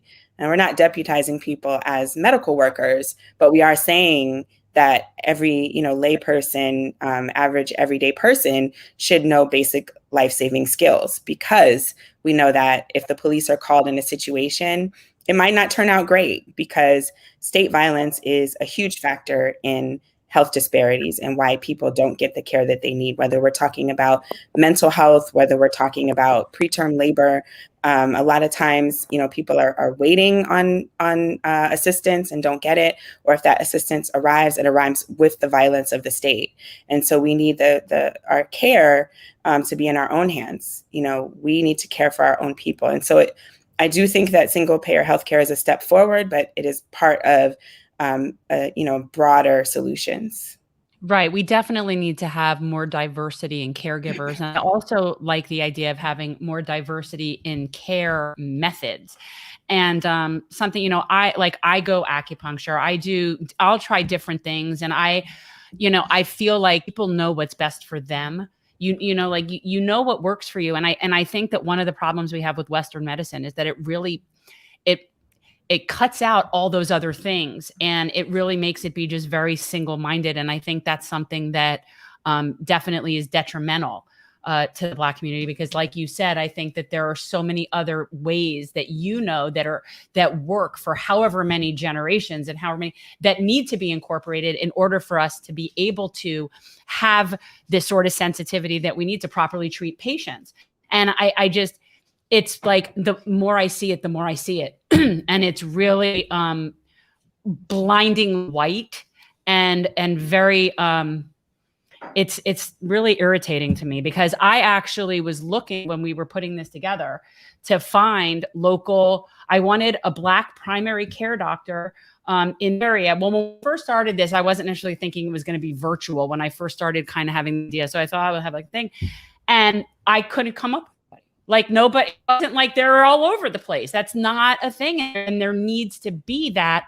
Do you notice in terms of Florida versus possibly other places, there might be a dearth of Black healthcare providers here? Absolutely. I mean, my specific expertise is in midwifery. So I can speak to that. There are 3 Black-owned birth centers in Florida. In the whole state, there's 3. There's 3 Black-owned birth centers in Florida out of about 35 or so in the state, right? So we already don't have a lot. But Florida, compared to other states in terms of midwifery and in terms of representation of Black midwives, is actually doing pretty well.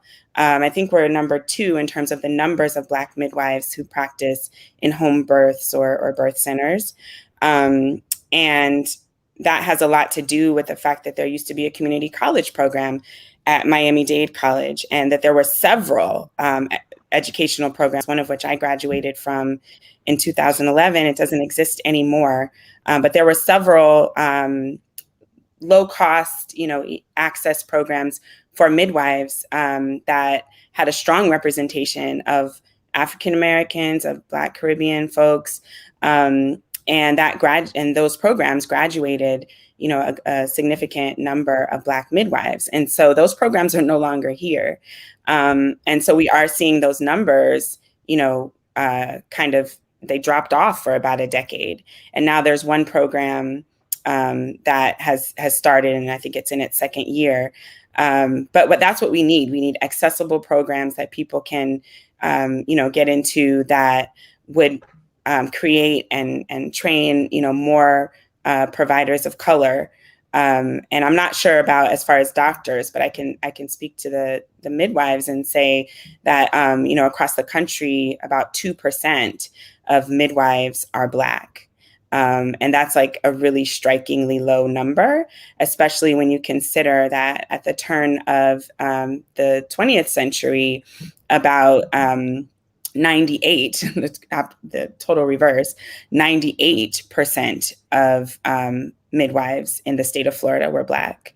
And it was a systematic eradication. It wasn't just like, there's nobody that's interested in this profession. No, it was systematically Black midwives were eradicated across the South by laws, by changes in licensure and training that made it inaccessible, by forced retirement, literally forcing midwives out of their communities. And so in order to correct that, we really have to put measures in place that are reparative. When we talk about reparations, we're talking about repair. We're talking about repair to the harms that have been done. And robbing a community of their healthcare providers is a harm. It is violence. And so that has to be corrected with programs that literally bring those providers back. Victoria, what are your, oh, I'm hearing feedback now. Do you hear I'm that? sorry, I lost Turn you it for a on. minute. Can you hear me? Okay. Yeah, I can hear you. What I wanted to know is what's your perspective, or what have you noticed? Have you seen any in terms of an increase or decrease in Black healthcare providers? And do you notice any sort of repercussions from whatever you're seeing with that? Oh, absolutely. African Americans and Latinx providers, Native providers, we're all underrepresented in medicine, in all areas of medicine. And I get it when African Americans are distrusting of the system. I get it. I've heard people say, you know, Medicare for all isn't going to be the answer. It's kind of like instead of dying in the streets, we're going to be dying in the hospital. I get that. But my frustration is when we talk about Medicare for all, especially a Medicare for all bill like Senator Sanders had, the media is suppressing the information and some of the good things that are in the bill. So no, giving people health insurance isn't the only solution like we've been talking about. That's why Medicare for all and cancel student debt went hand in hand. Yes, we need to cancel student debt. You have to be $250,000 plus, or we're talking about $300,000, $250,000, $100,000, not tens of thousands, hundreds of thousands of dollars in debt to go to medical school.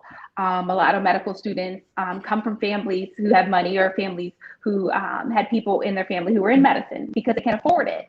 So if you have a particular community who was robbed of their generational wealth, again, a lot of white people, they can get their first home because a grandparent or a parent gifted them, where we were robbed of that generational wealth as descendants of slavery. So when you talk to a young Black child and say, hey, you can be a doctor just like me. And when they don't have parents who can support them and gift them tuition, and when they realize that, wow, this is going to cost me $250,000, I can understand why they would shy away from it and choose another field. So all of the policies that I was advocating for as a surrogate, they go hand in hand. They're not these separate things. Yes, we need Medicare for all. We need to cancel all student loan debt. When you talk about rural areas, people are more likely to practice in rural areas if they're from rural areas. Same thing with largely minority areas. We're going to be more likely to practice in communities that we grew up in. But if we don't have the wealth and the means and the way to afford the education, then we're not going to do it.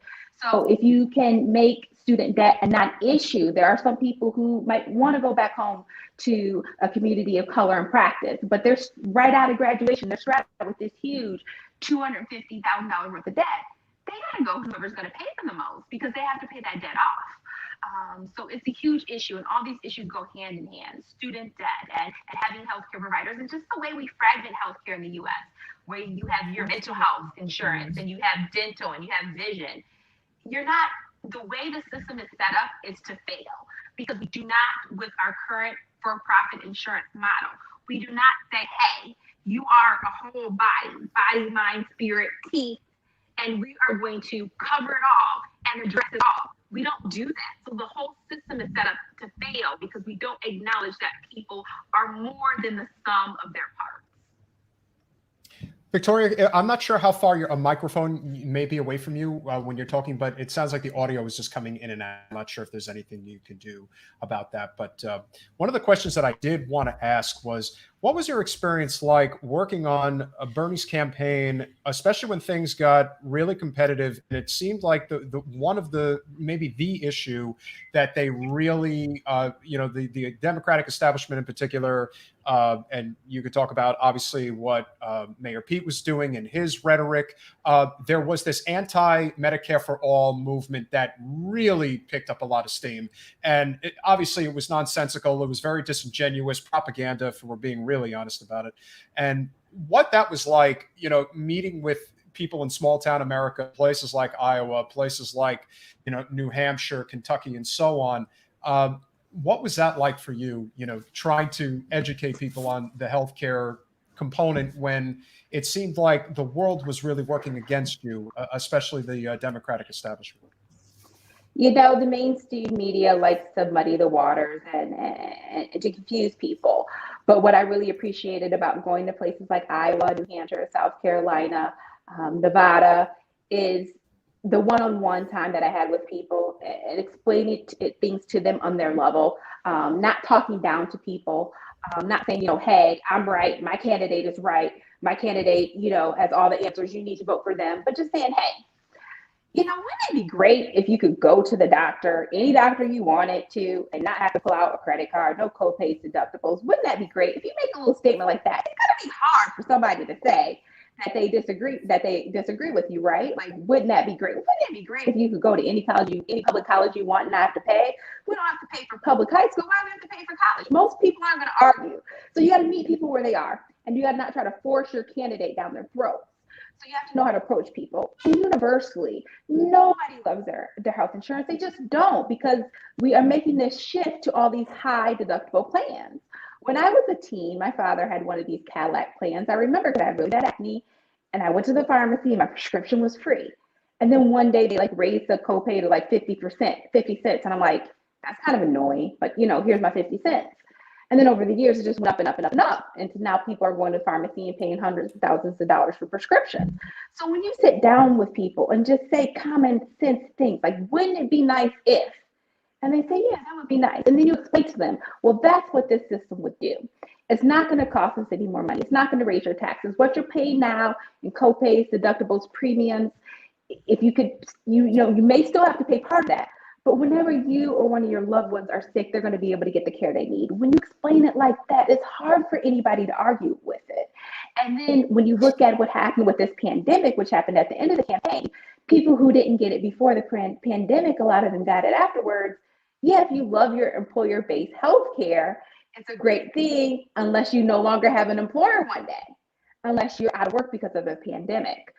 So with the pandemic, and like I said, with talking to people on their level, it actually was really easy to counter some of the myths that people like Pete were talking about Medicare for all who want it. Who doesn't want to have health care? Who doesn't want to have the ability to get the treatment that they need because they were unfortunate and had some health conditions that weren't out of their control, or even some conditions that were preventable? Who doesn't want to have that opportunity? So it was frustrating, absolutely. But it was easy to counter when you sat down with individuals on a one-on-one basis. So what do you both think in terms of the best way we can go about really spreading this message that we need to spread, because a lot of people don't understand it, and especially in vulnerable communities that are not used to getting any healthcare, certainly not quality healthcare. And what can we do to sort of bridge that and like get to where people can somewhat be, comfortable with this idea of healthcare? What I'd really like to see with, especially with, I'll just say this really briefly, especially with the COVID vaccine, and there might be some places doing this. My biggest frustration is I wish that we had more mobile vaccination units that were staffed by healthcare providers from all walks of life, not just doctors, nurses, just all types of healthcare providers who would drive to the communities, kind of like, the ice cream truck, and have these conversations with people. Because I'm pretty effective at convincing people of color that come to me and know me and trust me, and even who don't really know me, just because I could talk to them at their level, I look like them, to get vaccines. Not all of them, but my medical assistant who's white, she's always surprised that she'll ask somebody, do they want a particular vaccine? They'll tell her no, and I go in, I talk to them, and I find out their concerns. I make sure that they know their concerns are legitimate, unless they're something totally off the wall. And I have and explain to them how I'm a doctor of color and how I do research in a different way than somebody who's a layperson or somebody who wrote a blog on the internet. And I explain to them why I made this decision. I feel like if we had mobile units going to communities of color, going to some of these rural communities that had providers that looked like these people, came from similar communities, and had one-on-one conversations, we have a lot higher success rate in getting some of these communities vaccinated. I'm going to end my comments there. Right. I agree. Jamara, what's your experience in terms of, we're talking right now, obviously, I know that you're specialized in midwifery. I love the way you said, because I always think it would have been a midwifery, but it isn't. And I have a friend who's into it and no, it's midwifery. But when we're talking about things like primary care, we're talking, before somebody even needs a midwife, what are the kind of ways that you think that we need to be addressing women in the communities for care, primary care, because even, prior to needing what you would, an OB-GYN or a midwife. You know, how do we reach people in the communities that need it the most? Well, I will say that midwifery is primary care. It's primary care for pregnancy. Okay, And also I'm many. sorry. I didn't mean that it wasn't primary. I just meant non-pregnant care, like before, like the people that need care prior to being pregnant. Yeah. Okay. And so there are many nurse midwives who take care of the pregnant people through the entire spectrum, pre-pregnancy, puberty, menopause, all of it. And so that's something that people should know. Also, if you look at the history of midwives and what I was specifically talking about Black midwives being the primary care providers of the South, they didn't just care for people during pregnancy. They were the community health providers from birth to death. And so that type of model, really needs to come back. I actually think people really do know what they need. I think people do know what they deserve. I just think that there are so many systemic barriers to even hearing from communities what they need. But when I talk to people, they're very knowledgeable about what works for them, what doesn't work for them, their family histories, and kind of, the community landscape. And so I think that a lot of it is listening. A lot of times healthcare providers are not listening. Appointments are short, you're in and out, because it's a very capitalist model. And so one of the things that we do as midwives is we listen. My prenatal appointments are an hour because I want to hear from my clients what's going on with them, not just their body, but what's going on mentally, physically, emotionally, and spiritually as well. What does their support system look like? What type of access needs do they have? And trying to plug them in and connect them to community resources. And there are some health centers doing this, through a type of wraparound care that involves, social workers and mental health workers, et cetera. But it's not the norm. And so if we had care that looked more like a wraparound model, that would be a start. And I love what my colleague Dr. Victoria said about the mobile health units. That was actually the beginnings of Southern Birth Justice Network. Our first name as an organization was Mobile Midwife. And there was a bus that went into the migrant communities, farm worker communities to deliver prenatal care, free pregnancy testing, STI testing, and connecting people with care that works for them. And we work with, mobile ultrasound units, mobile IV units.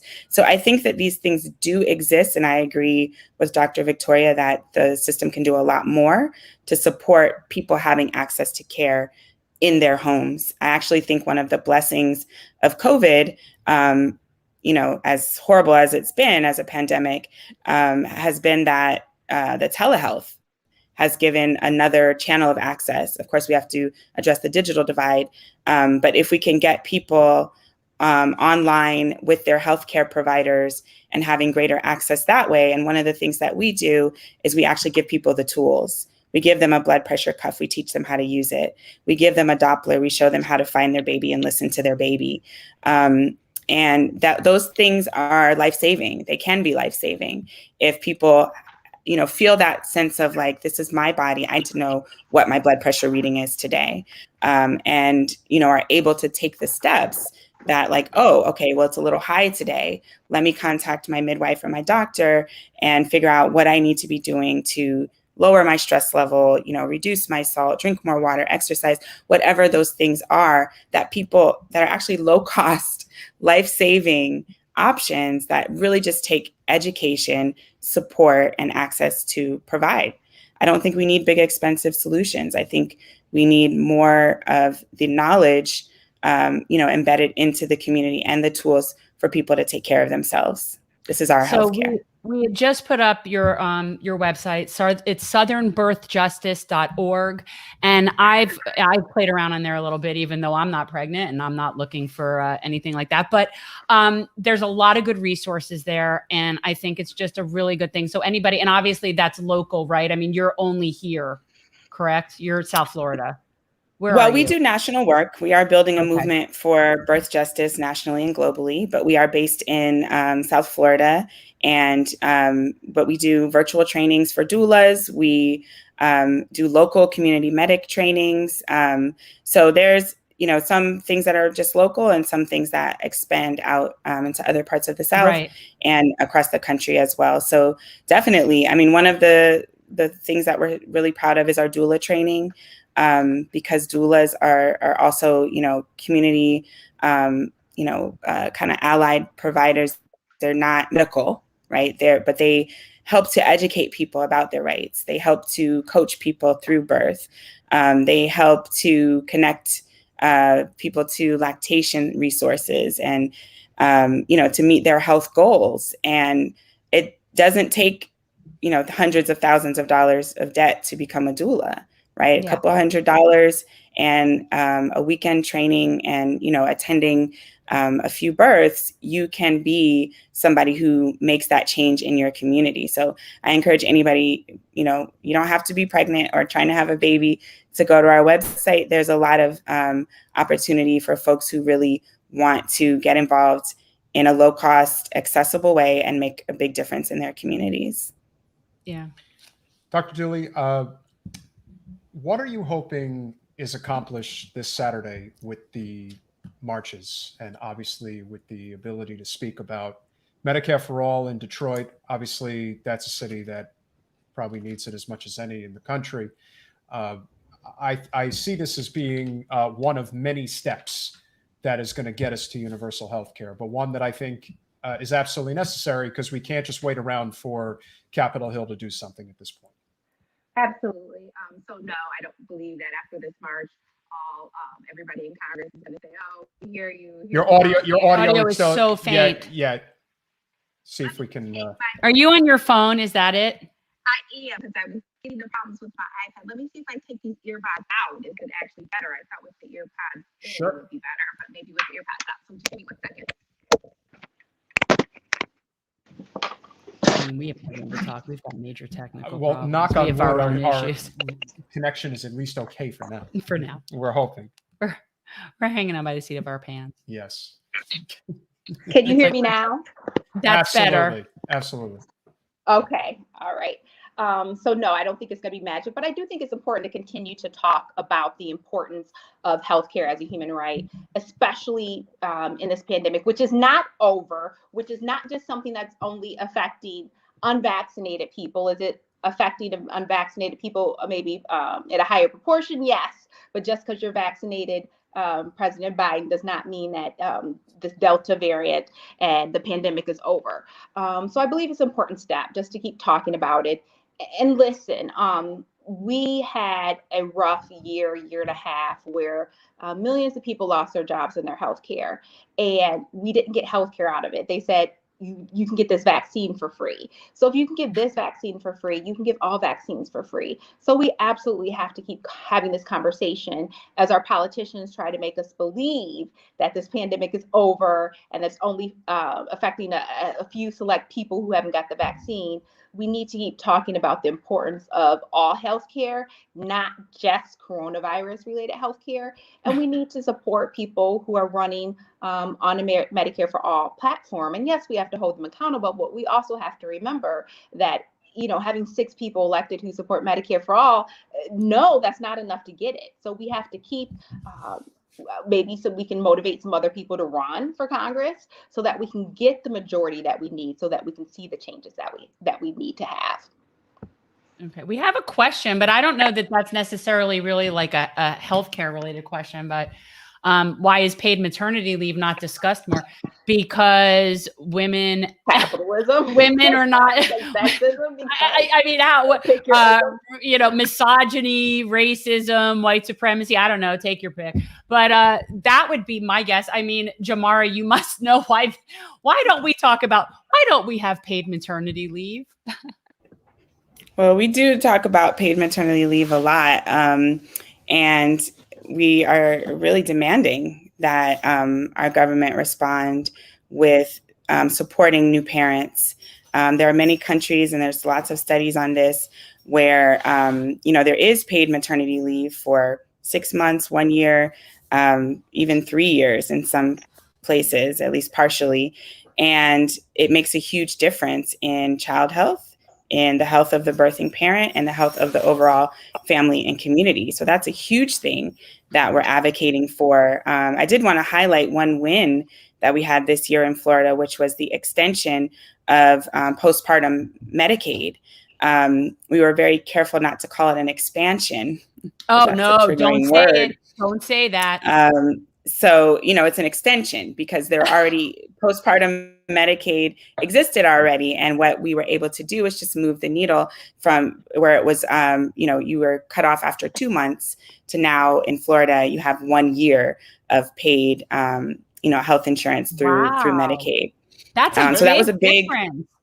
It was a big legislative win this year. And so now wait. You got that in the Florida legislature? Well, not me by myself. There was a whole committee. I was going to say, who do and you our know? partner, we were led by Florida Health Justice Project.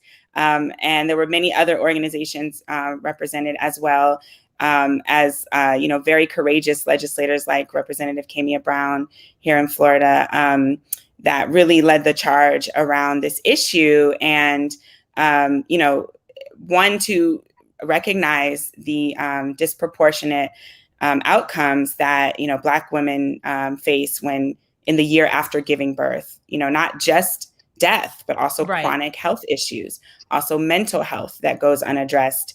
Like who's healed 2 months after having a baby? It's ridiculous. I'm on 15 years. So, you let me know when that happens. So I'm 8 years postpartum myself. Okay. So only I still refer to my kid's age in months. Like I always think that would be hilarious. Like if I said, because they do with, I'm like, okay, so how old is my 21-year-old? Like, Right. Yeah. I'm 84 months postpartum. Oh my God. See, you even know.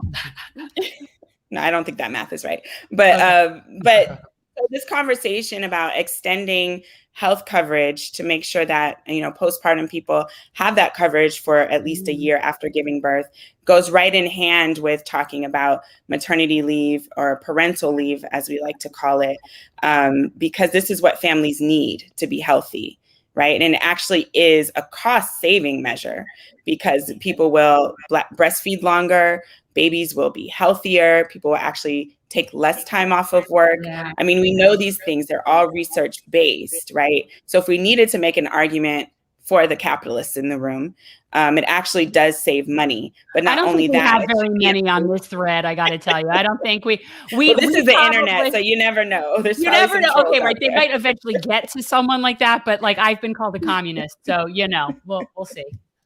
That's a compliment. But so I think that we have to have this conversation holistically about what do families need, and families need, paid health care and paid leave as well to take care of their families. Agreed. Yeah. And I think we're going to get there. It's just a question of when we get there. I just say it's a matter of how many people have to die between now and then. Like, it's the only thing worse than one person dying is another person dying. So it's kind of like, we'll get there eventually. I do believe that. I think that it's that ship has sailed. Too many people know that it's possible. And I think that it's going to happen. But the question is just, it's so frustrating. I feel like all I'm doing is trying to get people healthcare. And I'm fighting constantly with people, predominantly, I got to tell you, on the left, infighting to just try to help people. So I'm trying to give people healthcare and a living wage and education. The amount of uphill battle that we have to, it's so absurd to me that sometimes I feel like I'm in a bizarro universe. It just doesn't even make sense. We're just trying to help people, just trying to give people healthcare. Well, let's get Nina Turner into Congress. That'll help. That'll definitely help. Victoria, we're going to Cleveland next week. We're going to Cleveland, Victoria. I will see you there. I will be there looking forward to meeting you. Big party. Yes, that'll be fun. Well, we're actually, and of course, we're always late to the party. So we're late to the party. Bernie is doing his rally with Nina on Saturday, and we get there on Sunday. Whatever. So our people will be there. Our people will be there. They're actually we have a group of volunteers. Yeah. We have a group of Gen volunteers coming up to help Team Nina. And again, I know people say, well, it's just one congressperson. I'm like, no. Well, maybe on Capitol Hill, But in terms of the political movement, to actually have Nina with levers of power at her disposal, that is a huge win for this movement, where something as simple as providing healthcare, which again, we're not trying to reinvent the wheel here. Every developed country on earth has this. This is not Medicare. We enacted Medicare before we had this vast amount of technology that we do nowadays. So if we could give people 65 and over Medicare that long ago without supercomputers and everything, I mean, how did we do that? How did we do that? Yeah. How did we pay for that? Exactly. And if nothing else, it just, again, I think we're going to have that breakthrough. We had State Senator Gustavo Rivera on the podcast the other day. He is a gentleman who put forth the New York Health Act. I think New York could be the first state. Probably the first state. It's probably the closest state right now that can actually get this done. And I think it'll be like Canada. Canada passed it in Saskatchewan, and then eventually it moved throughout the whole country. And I think you're probably going to have to get something like that similar here in the States. I think that's how it's going to happen. I think it's going to be, a statewide initiative. But once that first domino falls, they all fall. Because no one's going to look at a situation and say, they've got healthcare. Oh, no, we got to have it too. That's and as much as any community, as we talked about, when you talk about food deserts, it's all interconnected in what happens, particularly in the Black community, and why it is so detrimental, and why. Well, and that's where I met Jamara, was in a food desert. Yeah. I mean, ultimately, we had a community garden going, and that didn't go. We ended up getting kind of sold out. And that was unfortunate, but yeah, it's all connected. People can't get healthy food. They can't get good health care, and they're not educated about it. And it's all connected. And this is why no one spends more money on Capitol Hill. Dr. Dooley, this as well as anybody. No one spends more money on Capitol Hill than private insurance and big pharma. They are number one. And why is that? Because they provide a service that you don't need. So knowing that they are protecting an industry that is kind of cratering at this point, it's just a question of how long they hold on for dear life. But I think the more we have these conversations, the more we can knock down these barriers. I think we're going to get there. And so, ladies, we really appreciate you coming on this evening. Final thoughts. What are you guys working on right now? Let me put your website back up there. We'll put back. Yes. Jamara, you go first. And then Dr. Dooley, the floor is yours. Obviously, if you want to talk about Southern birth justice or anything else that you're working on right now, that'd be great. Sure. Thank you so much for having me today. I appreciate the platform to just share and spread the word about birth justice. One thing I want to talk about is our Miami Birth Justice Initiative. We are demanding that hospital labor and delivery units change their policies to be more inclusive, to address bias in healthcare, to reduce the ridiculously high C-section rate, and unnecessary medical interventions, which put lives at risk, disproportionately Black lives, and to really integrate midwives and doulas in a way that makes this type of care that people need more accessible. So you can find out more about this campaign on our site, but you will be hearing a lot more as we go to hospitals, as we build with other community organizations and really build a coalition that's going to transform maternity care in Miami. I just want to tell you, you make me want to go read the Red Tent again. There's just something about you that just speaks Red Tent to me. And I feel like we all need to go to the Red Tent. We do. We really do. He has no idea what I'm talking about. No, I'm just the token. It's all about reclaiming our bodies, reclaiming our bodies. Thing. It's a woman thing, but there's definitely a race and sex intersection that's a huge, exponential problem for Black women. But there is definitely this misogyny that took over our whole existence in healthcare, and medicalized birth in a way that it never should have been. And now most women in this country don't even know any different. You go get the tour of the hospital, and you go get your epidural, and and it's like so factory and routine, and nobody even thinks to question it. And it's just, I think that a lot of people don't know factually, but they know something's wrong. When you listen to people's birth stories, that way. Many times they feel traumatized. They know something is wrong with the care that they're receiving, even if they don't know exactly what it is. And so we're here to kind of help people bridge that gap.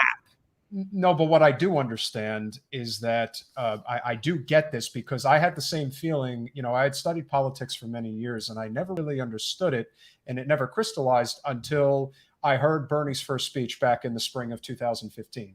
And at that point, I mean, I knew who he was, but I knew who he was for years. I just didn't really understand fully what he was going for. And when he started talking about what he was talking about, I just said, this makes sense. This is why we can't have nice things. This is why we're hitting a brick wall all the time, whether it's in healthcare, whether it's with a living wage, whether it's misogyny. Is that what you're talking about? Affordable housing, whether it's with the Green New Deal. I mean, you could talk about it all. It is a very controlled system, and that's why they fight tooth and nail to not let anything break through, because it's like a dam that's waiting to break.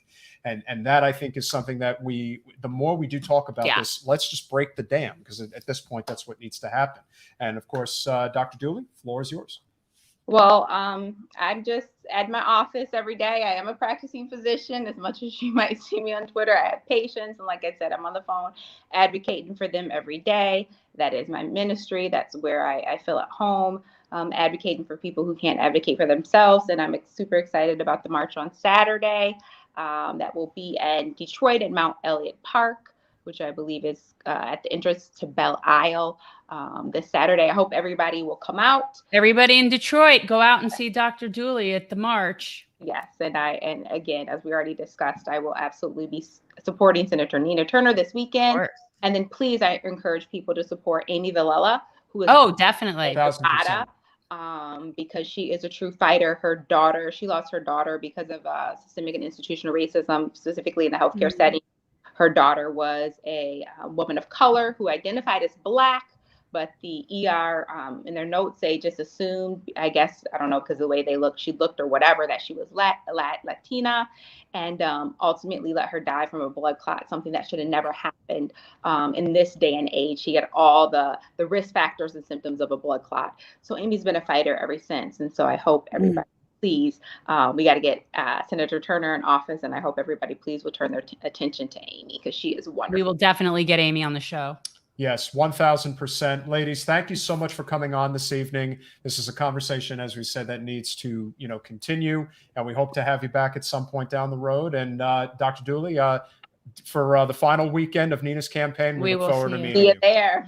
Thank you, Tamara. Thank you all. Have fun. I'll be catching babies in Miami. Okay. Have a good night, ladies. Good night. Well, our connection's good. Well, I know, but so we don't need to take a break and fix the connection, is what you're saying? I don't think so. So what is the update? I don't know. I think we're just going to go on afterwards at some point, but okay. I don't know. She this is somebody who juggles so many different people on so many different nights. So well, listen, she manages to do it, and she never has connection problems as far as I can see. What we could do though is before Marianne gets on, is we could do our bootlicker. Yeah. So speaking of going to see Nina Turner, exactly, it's a good segue into the bootlicker. There is no one that could have possibly been the bootlicker of the week, considering everything and all the BS that she has pulled since getting involved in this race against Nina Turner, which is, of course, I don't even like saying her name. I don't even think it's necessary. No, that's why I almost didn't want to put it there, but you have to. It is our, she is our bootlicker of the week, so for that she gets it. But notice, Brown. I also do have my Nina sign.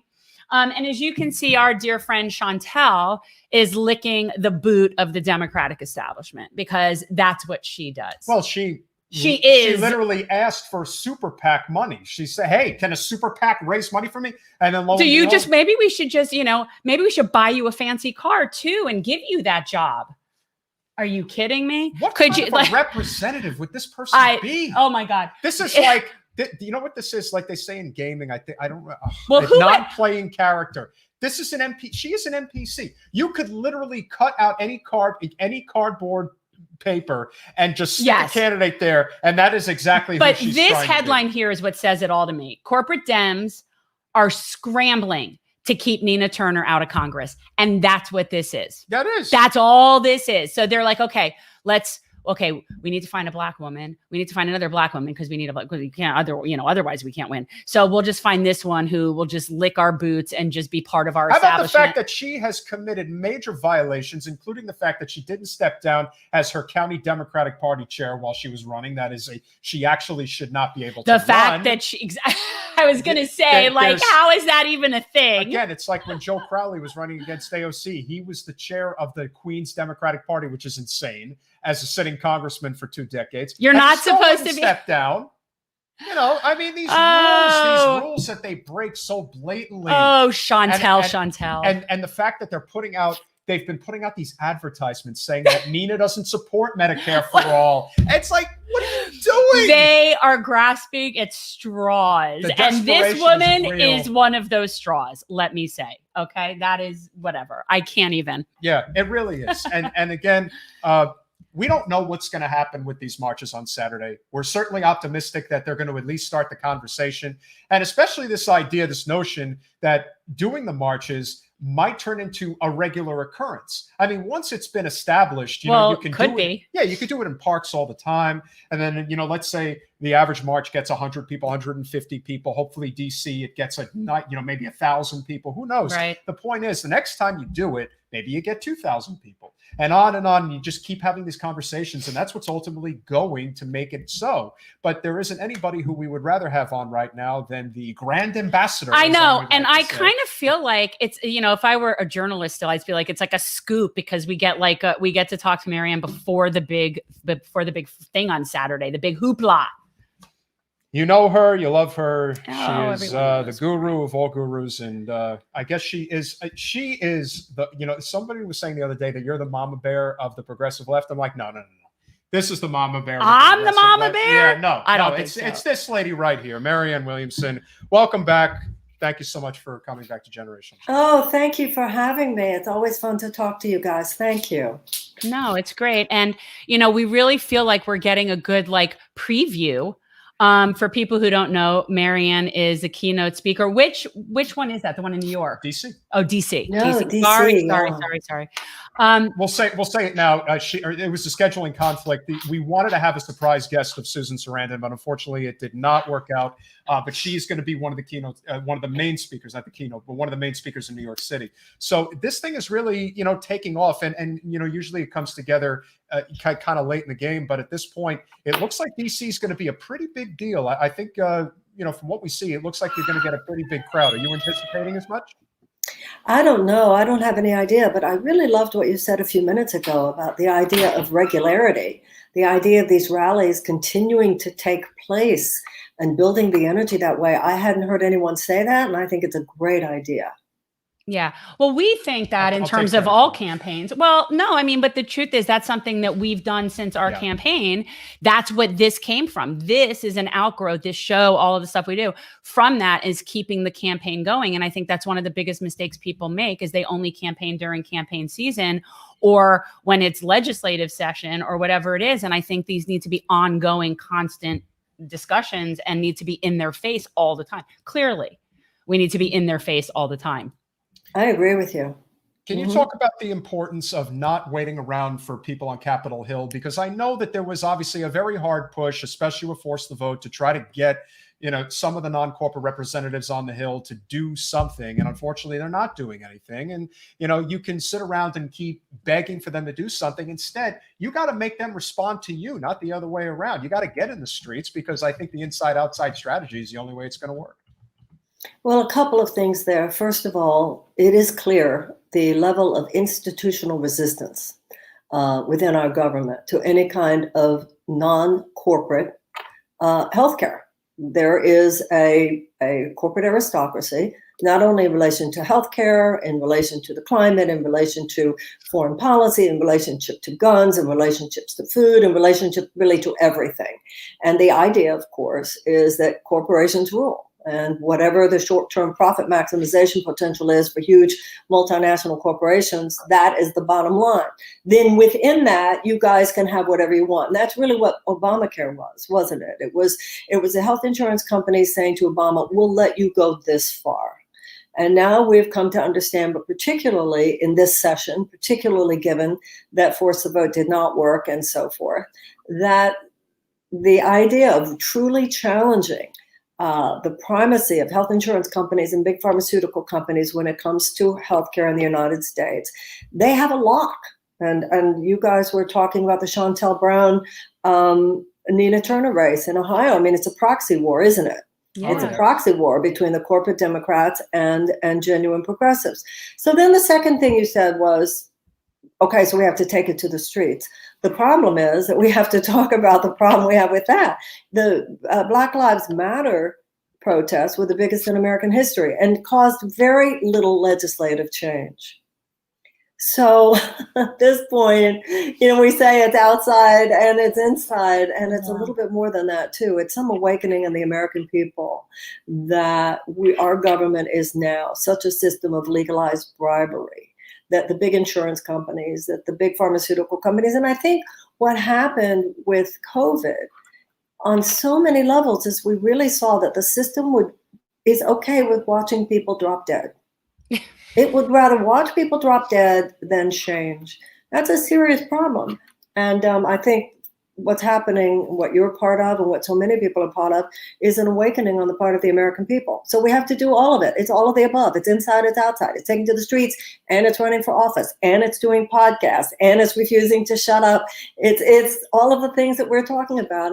And I'm with you guys. Just keep it up. A wall of sound, and a wall of activism.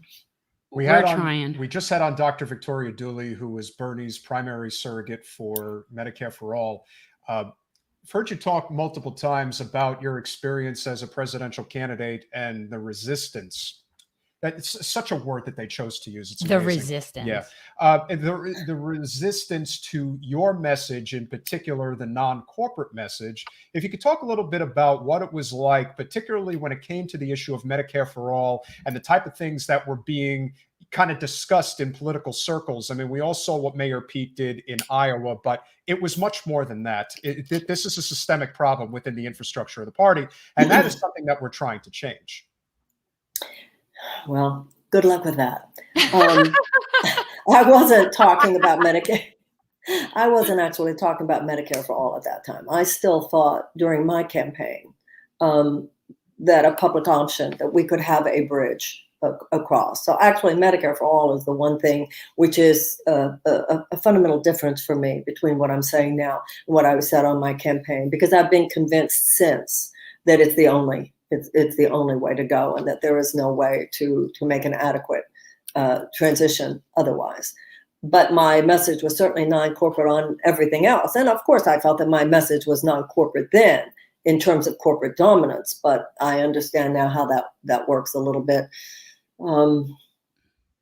It's not like I didn't understand how it works before. I just understand now it's too little, too late. And I think that that's what's happening. I think that if you look at healthcare, if you look at so many issues, what Biden is doing, what the Democrats are trying to do now, some of the directions they're taking are good. But my fear is that it's too little, too slow, and too late.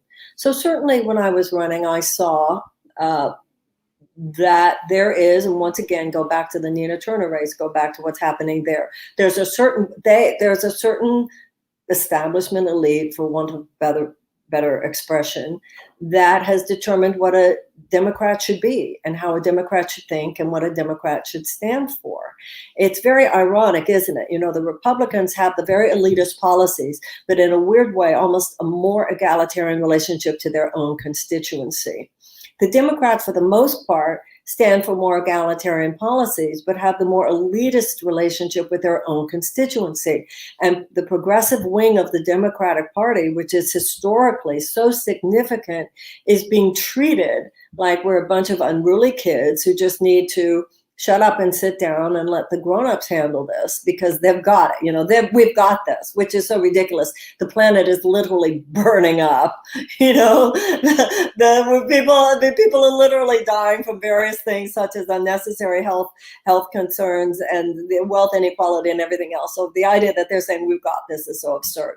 What I learned as a candidate, what Nina is saying, what Bernie saw, what so many say, is that they're very serious about this. And if you do not toe the line, they will do whatever it takes to get you off stage. They would prefer not to shoot you now. There are different kinds of character assassination. In my case, it was, she's a joke, she's woo-woo, she's kooky, she's anti-science, she's whatever. They'll say and do whatever they feel they need to say and do in order to get you out. And they're very serious. I mean, what's happening, once again, going back to Ohio, what's happening there is unheard of, that such establishment power is entering into a special primary congressional election. They're very serious. They do not want Nina there. And that's why it's so important. I think it's important, as you do, that we recognize the relationship between a Medicare for All rally and the Nina Turner race in Ohio 11. It's all part of the same proxy contest between what is the high end. Are the Democrats better than the Republicans? Yes, we understand that they're better than the Republicans, but that's like saying, do you want to die or do you just want to have a long chronic illness that lasts for decades? Right. So that's not good enough. And we're trying to hold a line for an entire progressive, non-corporate based vision of America and American democracy. I think that one of the things one of the things that always speaks to me the most about you, and that I loved that you ran for president, is that you're the only person, I think, that when you speak, I feel like you understand the nature of the collective. And I've said this before, and I don't think that people really understand that. And it's very important for people to understand that what happens over here affects what happens over there. And what happens to one person affects another person. And a lot of people don't like that. And then we find ourselves going into the whole economics argument of Medicare for All, because clearly morality isn't enough to just sway people to that side. So we go into the economics of it. But you are the only person that I found was really speaking as to, you say it's like love. And I think it is love-based, but it's really this recognition that what hurts you hurts me, and like really understanding that. And it's very hard to get that across to people. And I think that, to me, when you start talking like that, which speaks the most to me, that's when people are like, oh, she's like hippie or new age or whatever it is. And it's like, okay, but even if that's true, yes, please, yeah, like that's what we are. I mean, how did you feel like when you were the only person speaking that way? Well, this is the thing, Jen. That was just fairy dust thrown in people's eyes. That's all that was. People say, too bad they didn't take you seriously. There's a way in which they took me very seriously. That's why they were so serious about making me appear ridiculous. Yeah. When I was the most Googled person in 49 states after the second debate, and somebody says, get that woman off the stage. Oh, yeah. So what really matters is the will of the people. It's not just what I talk about, or even what you just talked about, or anyone else speaking and articulating the progressive vision. 70% of Americans want Medicare for all. A thin majority of Republicans want Medicare for all. People are not stupid. People are drowning in medical debt. We have medical bankruptcies. We have people who cannot afford their insulin. We have people who are working at jobs that they hate for no other reason than that it's the only way that they can get medical insurance. The level of suffering, the level of stress, the level of anxiety, then we say we have a mental health crisis. We have a mental health crisis because they're driving everybody crazy. There's this huge disintegration of the fabric of our civilization. If people want to talk about that like it's a joke, let them talk about it like it's a joke. The majority of people actually know that it's not a joke. And this is something else that's interesting. Who, and the irony of all ironies, what group of people know that talking about the larger cultural issues involved is not a joke? Republicans. Yeah. They do it well. Not only, the fact that Democrats, some Democrats, establishment Democrats, want to keep the conversation so transactional, I don't think is even a winning strategy in politics. No. So their fear of expanding, right? They're exactly what people get viscerally, even with what's happening now, even some of the good things that the Biden administration is doing, you can see that they're being delivered in a way that will not necessarily hit people on a visceral level. So it's just one more way in which telling someone, you don't talk about it the way we want you to talk about it. You're not saying what we want you to say. You're not working for the team of what they deem to be the team of the Democratic Party is devastating. And of course, once again, it's bigger than Nina's race. It's bigger than Medicare for All. And it really strikes at the heart of what's going to happen in 2022. And that strikes at the heart of what's going to happen in 24. So I'm just so glad people like you, people like me, so many of us we're going to continue saying what we believe, and an idea grows stronger. The more people are talking about it, the more people are willing to say it. That's another thing that the Republicans do, even to the point of it being a huge lie. They'll say it again. Right. No, truth isn't at least the we're issue. trying to tell the truth here. But sometimes people on the left, certainly within the Democratic Party, will say, you didn't like it, so I won't say it again.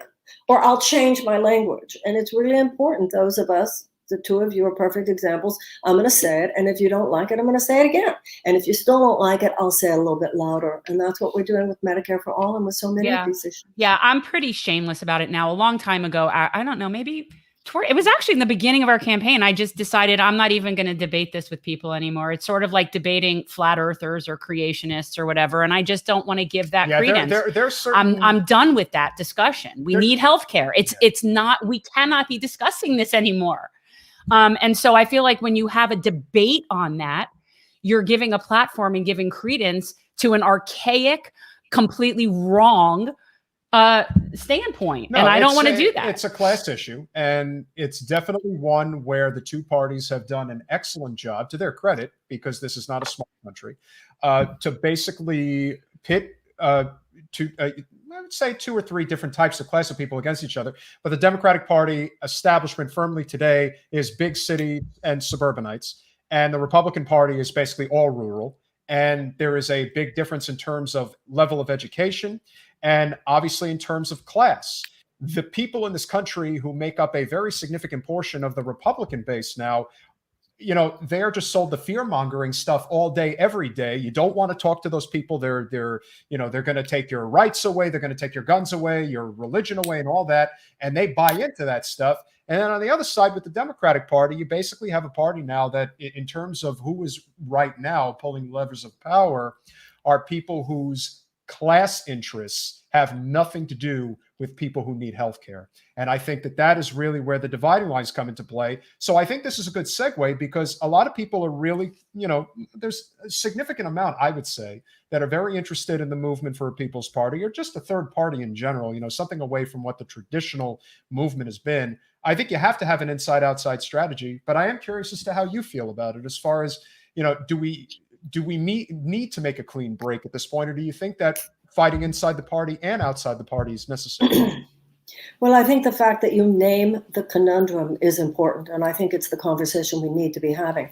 If you look at American history, third-party voices have been extremely important. Abolition came from the Abolitionist Party. Women's suffrage came from the Women's Party. I think a lot of people would be surprised to know that Social Security came from the Socialist Party. And it was back in the 1960s, and with the ascension of the popularity of George Wallace, that the Democratic and the Republican parties formed a deeply unholy alliance against the power of third parties. And to be honest, even H.R. 1, it's not good. It's not good for third-party voices. No. So we're all living with this in our hearts. We know that if it hadn't been for the Jill Stein vote, we wouldn't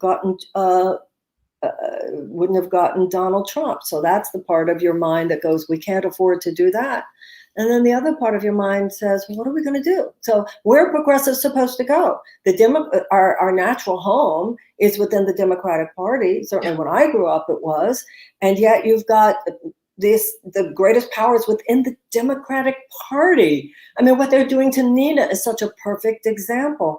So when you ask me, my answer is, there's one of my favorite books is Letters to a Young Poet by Rene Rilke. And he says, sometimes when a question is very difficult and you don't have the answer, just live with the question. I don't know, you, Jen, if you're going to run again. I don't know if you're going to run. I like that answer. That's, I feel like that about things. You don't always know. And sometimes you have to live in uncertainty, and you have to just accept it for what it is. Right. And that's how I feel about this. It's like, this is all, I think I can feel how many of us are living with that question. And every time they do something like what they're doing in Ohio 11, makes you think, why are they where they It's work so hard with these Republicans and so hard to throw us out the back door? You know, when you talk about like how you're a Democrat and I'm a Democrat, I mean, it was never an option, really. I mean, I would have never been anything else. But I still feel like, and certainly when you became a Democrat, there was still a labor element involved in the party. They were still somewhat of affiliated as a labor party. And now we don't have any labor party in this country. And that's the ultimate problem. And we talk about that regarding a third party all the time, that the only way a third party can truly be successful is to be a labor party and really represent working people. And that can't be on niche issues that alienate all the right and alienate the left. It needs to be working people. And we need to stop focusing on the divisive issues. And that's the problem. And the Democrats and Republicans love to stay focused on divisive issues because it's like this, it's political theater. And that's why the third party can't be too far to the left or too far to the right. It needs to be working people, or it won't be significant enough. I mean, that's just, so we really focus on labor with the Democratic Party, but this stuff that they're doing to Nina is par for the course. And it's interesting that more people don't see it for what it is. I mean, they literally are just hanging out this woman to avoid having Nina. They better hope she doesn't win. That's all I can say. Tell me, it's so interesting that you just said that, Peter, because I want to hear more why you feel that, because that's my sense as well. Because I think she has balls, and I don't think AOC does. And I think it just comes down to that. I think she's been through way too much in her life. She is a Black woman. No, wait. Now I'm confused. Who are you talking about now then? He's talking about Nina. I'm talking about Nina. She thought you were talking about Chantel Brown, like why you would be, you thought he meant they should be worried if she wins. No. They should be worried if Nina wins. Yeah. And that's why they're doing everything that they can. Yeah, 100%. And that's why they're doing everything they can. This is their Maginot Line. This is like, we let Corey get through, we let Jamal get through, we let AOC get through. We didn't take it seriously enough. We're going to take a stand. I think this is another a whole other ball game. Because, and a lot of this, like when you talk about AOC or even quite honestly any of them, there is a maturity and a wisdom and a sort of been there, done that Nina has.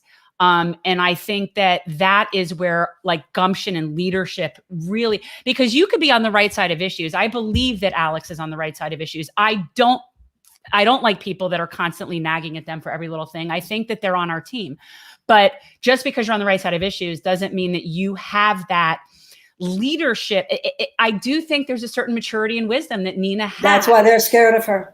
And I think that it's valid. And I think that, she's not we have a troll that comes on. He's actually not here. I noticed that he's not here. It's always, but he always says, oh, she'll bend the knee. I always say thank you. The more you comment, the more great. People see the video. So that works for us. But this guy's always like, oh, Nina will bend the knee to Nancy Pelosi. I'm like, Nina doesn't bend the knee to anybody. I can tell you that. I think Nina was playing it safe early on. But once she started seeing just how far they were willing to go to try to knock her off, now she's saying Medicare for all day, every day. That's all she's been. She always has. This is the most ridiculous thing to say about her, that she doesn't support Medicare for all. But that's not what I'm talking about. I'm saying as a campaigning candidate, you have to cover different issues. You have to meet your particular voting block where they are.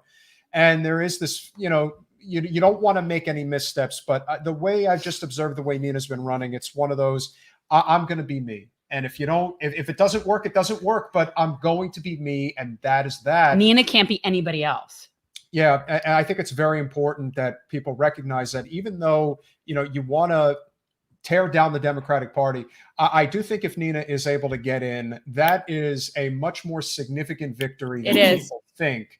And that's part of the reason why I think she's the catalyst. I think she's the one.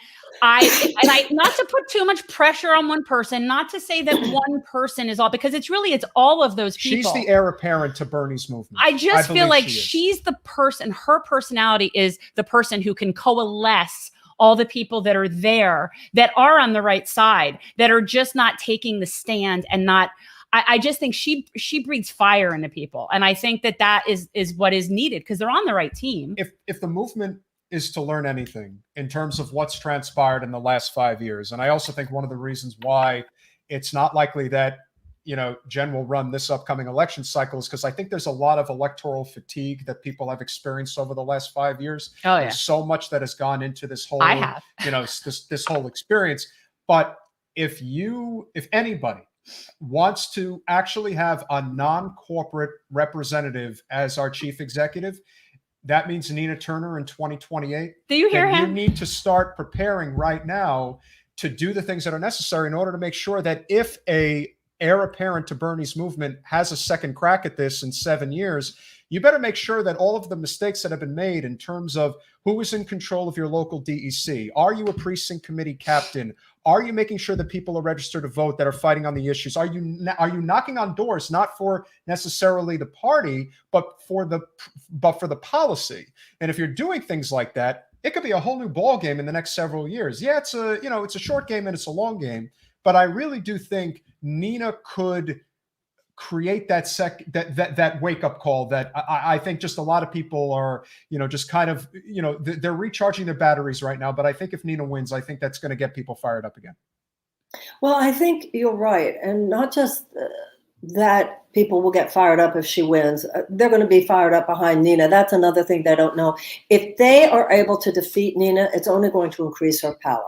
It's only going to increase that fire in many ways because it will make so many people so aware of what happened there and how they defeated her, if in fact they defeat her, the dark money that was brought in and so forth. But whether she wins the congressional election or doesn't, she needs to be the leader, explaining to people of the next thing that you said. And that is her electoral experience, her knowing on the level of the precincts. Look what happened in Nevada, for instance. Yeah. And this is how the far right gained so much power, the Tea Party and so forth gained so much power among the Republicans. We need more Democrats to understand you have to get involved on the precinct level. You have to get involved on the local level. You have to get involved on the state level.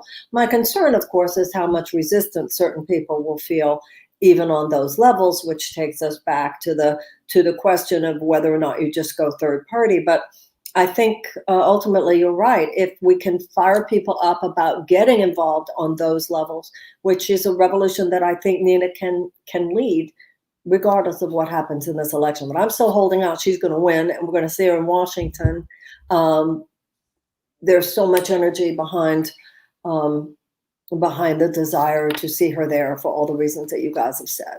Yeah, I think for all the reasons that her enemies fear. Yeah, well, it'll be a huge morale boost, honestly, to the left that people haven't really felt, especially since Bernie in 2020. Like, I think that is sort of an inspiration. It would be an inspirational moment, quite honestly. Yeah, this would be the absolutely.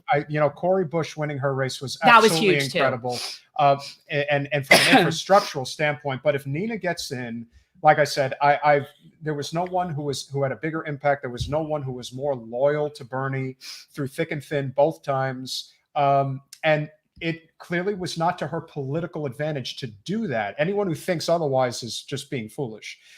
She could have completely gone in a different direction, and she didn't. She's the genuine article. I've met a lot of people in this business, and it's not clean. But Nina's one of the, she's a rare heir. There's no other way to describe it. And, we're taking no chances. We'll be in Cleveland for the last few days of the election. We'll be working. Oh, good. Today. We have 8 people from Team Jen going up to help Nina. Yeah. Yeah, I want to take a moment to speak to that also.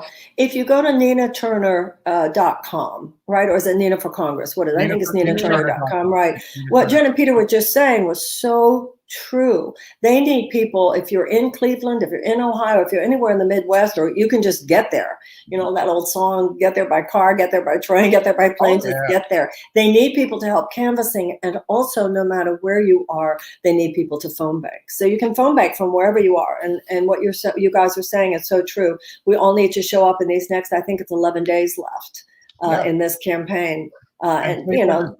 Cleveland's very accessible from a lot of major cities: Detroit, Pittsburgh, Louisville, even Chicago. I mean, guys can get on the phone for her too. You can get on the phone for her. It's again, don't leave anything to chance. And who knows what kind of, that's why, especially, and Marianne, you know this as well as anybody, especially on election day, They are going to pull every dirty trick out of the box. They are going to have people trying to sneak palm cards with Chantel Brown to vote for at the doors at 6 a.m. when they think people aren't looking. You got to have every base covered. You must, because they will stop at nothing. They understand that their power is very precarious. And I think this is a great segue into what we feel is the path for Medicare for All in the United States, and that is with the New York Health Act. I think it's the one that has the best chance of breaking through. We had State Senator Gustavo Rivera on the podcast on Monday to talk about the legislation. And I really believe it could very well be like a Canada situation. They passed it in Saskatchewan, then eventually it moved to every province. I think that that's how it's going to happen here in the United States. We see, obviously, how much of a bureaucratic failure, unfortunately, California is in many ways. Washington State doesn't have, I think, enough in terms of population or momentum at this point, but I really think New York has a shot. I really do, and would love to hear your thoughts on that maybe it is going to take a statewide universal system to basically knock down that first domino, and then it's game on for the rest of the country. Florida will be last. We understand. Well, that's actually how America is supposed to work. Alexander Hamilton said states are laboratories of reform. That's how it happened with marriage equality. That's how it happened with medical marijuana, legalization of drugs. It's that things start on the states, and sometimes in states that we don't expect, which happened actually in both those cases I mentioned. So not only do I think it's possible, it's kind of the way America's supposed to work.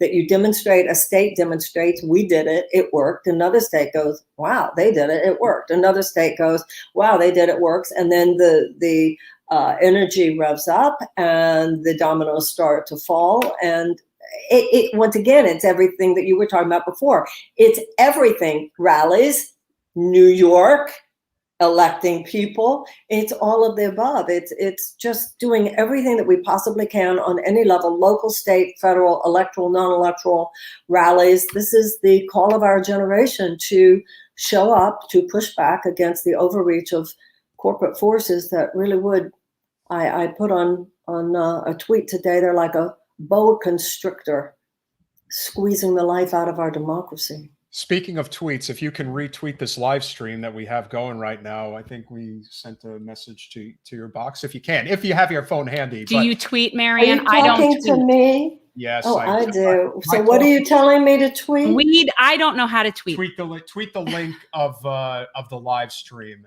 You should have something in your inbox for this live stream. That'll get even more people on the live stream right now.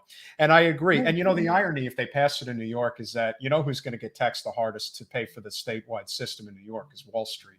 The irony of it being Wall Street that's going to have to deal with. Yeah, isn't that funny? Isn't that funny? New York of all places. That's the irony of life. In a way, it's supposed to happen that way. Would you please? I don't want to say on your show my personal email, but do you have my personal email? I do. Okay, would you send it to me, the link I'm supposed to put out? Yeah, hold on. Absolutely. Just send her the YouTube link. That'd be the best one. And I do think that Here, is. put whatever you want to now put in I it. have to put. Well, I don't know what it is. I don't Okay. Twitter. Okay. I don't know how to Right. Twitter. You don't tweet. I tweet. I have not been on social media in well over. I think I'm getting close to 5 months now. And it's been extremely cathartic for me. I just got to the point where, quite honestly, I'll send it from. People are just too mean. I'm sorry, but they are. And I honestly don't need that kind of toxicity in my life. I just don't. I'm too old for that crap, We're discovering I just got something from Jen on my, okay, I think I get it. Medicare for All Summit. That's okay. Copy message. Put it on my Twitter. And put them now. Join us now, right? Bingo. Join us now. All right. I must say, you have a real charm to you. You really do. It's because what? Well, you have a real charm to you. I don't know how to explain it. He says you have a real charm to you. I'm like, because she's tried. I don't know how to explain it. You're very, like, for the people that don't like you, the problem is them. Who doesn't like Marianne? Oh, you'd be surprised. I don't ever understand any of these things. He tells me people don't like this person, people don't like that person. I'm like, I don't understand this. There's only very few people that I don't like. The other thing about politics that's always so interesting is that it seems to me that You're not allowed to be happy in politics. You have to be miserable all the time. Well, that doesn't I don't work. understand that. And I think that's one of the things that was so interesting about Andrew Yang was that he was just all positivity and be like, he's so positive. I hate that guy. Yeah. And He No, smiled. I thought it. I don't know. I thought his positivity was very embraced, and for good reason. Yeah. But also, I say this with great love, and I think that if he were here, he would agree with this. He's kookier than I am. He's a little kooky. He's very nerdy. And nobody went around saying, oh, he's kooky. I mean, I still haven't found the sort of, whatever. I don't want to go relitigate or go back, but yeah, I mean, I'm sure. I don't understand why people have a problem with him either. but- I don't understand why people have a problem. Like, you know what? It's very strange to me. He'll often tell me, "Oh, well, this person they get a lot of hate, or they get," and I'm like, "Why? Like, what? well, Like, but in I don't my understand case, that." No, in my case, I do understand that if people allow themselves to be too easily duped, and I think that that's what was surprising to me, is how people who think that they're not duped so easily are duped so easily. But if you have, as I did, people saying, over and over the same talking points, she's dangerous, she's crazy, she's anti-vax, she's anti-science. I mean, I love that, we have a president who's a Catholic, whose creed is, a virgin gave birth, and then Jesus, rose from the dead, but nobody's saying he's anti-science.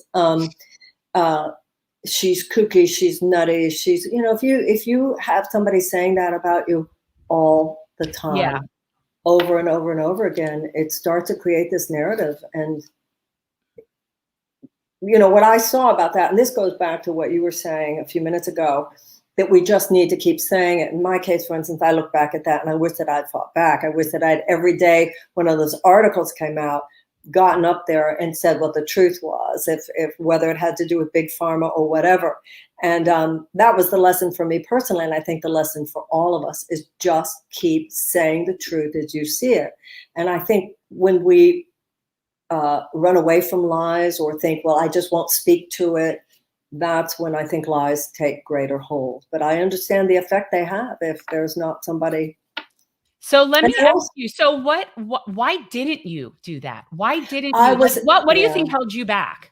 Well, I was advised, and I now, by people who certainly meant well, don't speak to it because that brings attention to it. But on a presidential campaign, well, normally, yes, it is. But on a presidential campaign, obviously, the attention is there. Right. If I had to do it over again, I would have gotten on Facebook Live every single day. And also, when I was sort of ambushed by Anderson Cooper on the antidepressants issue and the big pharmaceutical issue, first of all, I was in shock. I wish that I had really spoken back. And why didn't I? If you saw the interview he just gave with Jeff Bezos, are you really that shocked? See, I don't watch mainstream media, so I don't see that. That's my point. That's it. Was he all over him like how wonderful? I don't Jeff want to Bezos say did? anything inappropriate. Could he not lick up his butt harder? Could he not get one of all the those- way up there? It was really bad. Maybe he needs a rocket-shaped microphone, Well, shaped like a penis that can, do it. Well, there was a dick in the sky that day. Unbelievable. Could this man, and with that cowboy hat and the whole thing, could he be? He's like the guy in the Lorax. Did you see the Lorax, Marianne? You know what the No, I didn't. Okay, actually. so it's a Dr. Seuss book, and the Lorax, the premise is that this little man, this is the movie portion, basically owns the air. And there's no more trees. He got rid of all the trees, and he's bottled up air. So in order to breathe, he's the guy you have to buy the air from, and he owns all the air. And that's how I feel about Jeff Bezos. He's a very little man that is clearly overcompensating for a lot and is just wants to own everything. And just completely tone deaf. Thanks the Amazon employees are you kidding? These are people that have to pee in bottles. And then I don't understand. And then proceeds to give Van Jones $100 million. It's like life doesn't make sense anymore. There's no sense. I think people have a hard time when you're talking about the multi-billions that this man has. 100 million is not change, and no amount of private charity can compensate for a basic lack of social. Okay, but I will say, Lauren, my understanding was that they have to give it to it has to be for their charity. Now I don't know what that means. I don't know. No, he gave. But it doesn't matter. I mean, yes, he gave the money to Van Jones to distribute to charities. Definitely, and the other third person who got it is somebody who runs the World Food Bank. And actually, why am I Andres? What's his name?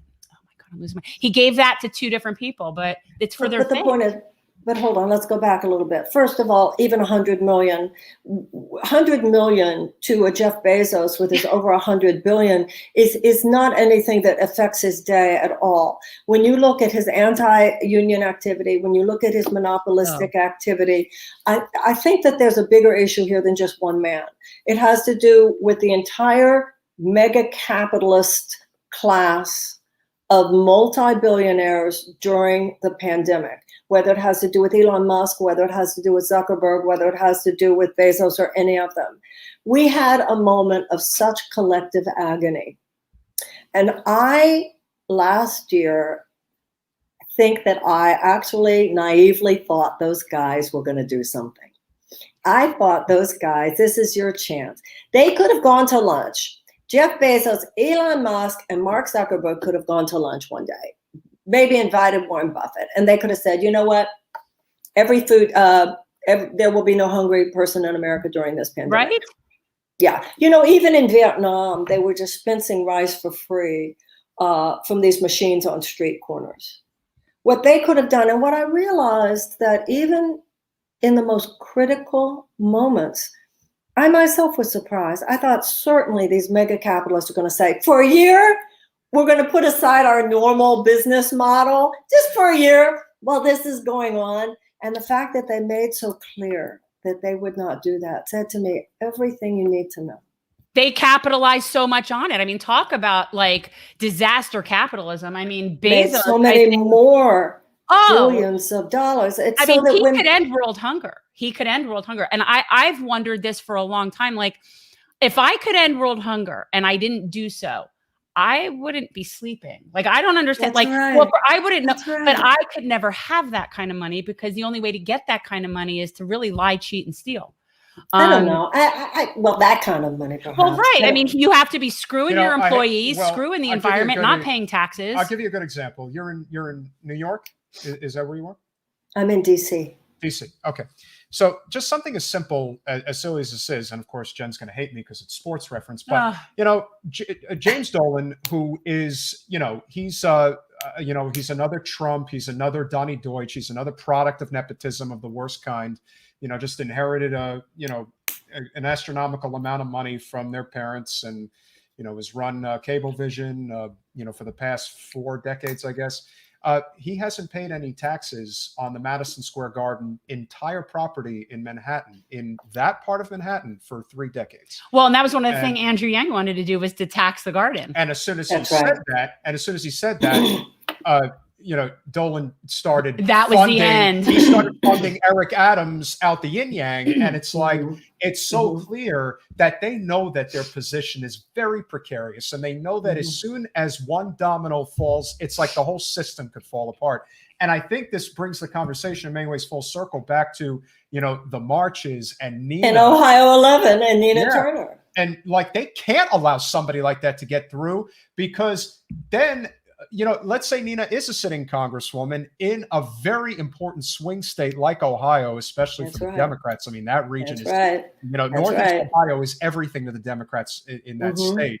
And so she'll be on CNN, she'll be on MSNBC, and her statement is going to be, we have to, support the people. We have to do what is necessary. And they're going to have a hard time, keeping That's that.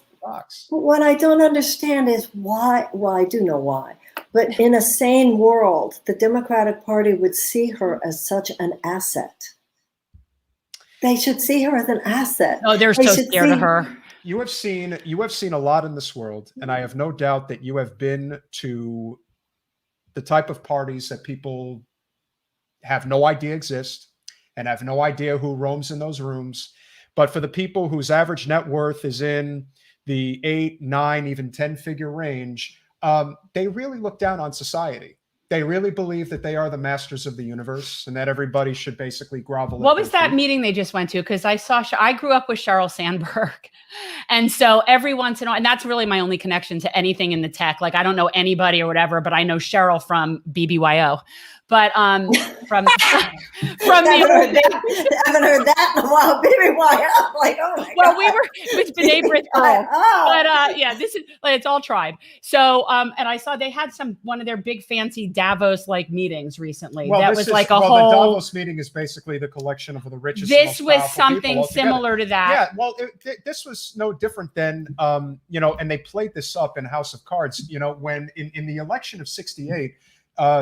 I don't remember the gentleman's name, but there was this place in Northern California, just outside San Francisco. It was up in like the Redwood region, and they're sitting at this table, and Reagan is sitting there, and Nixon is sitting there, and you could just tell that these are the people who basically make decisions for the world. Well, okay, but the difference is some of those people, and not that I'm fans, were elected.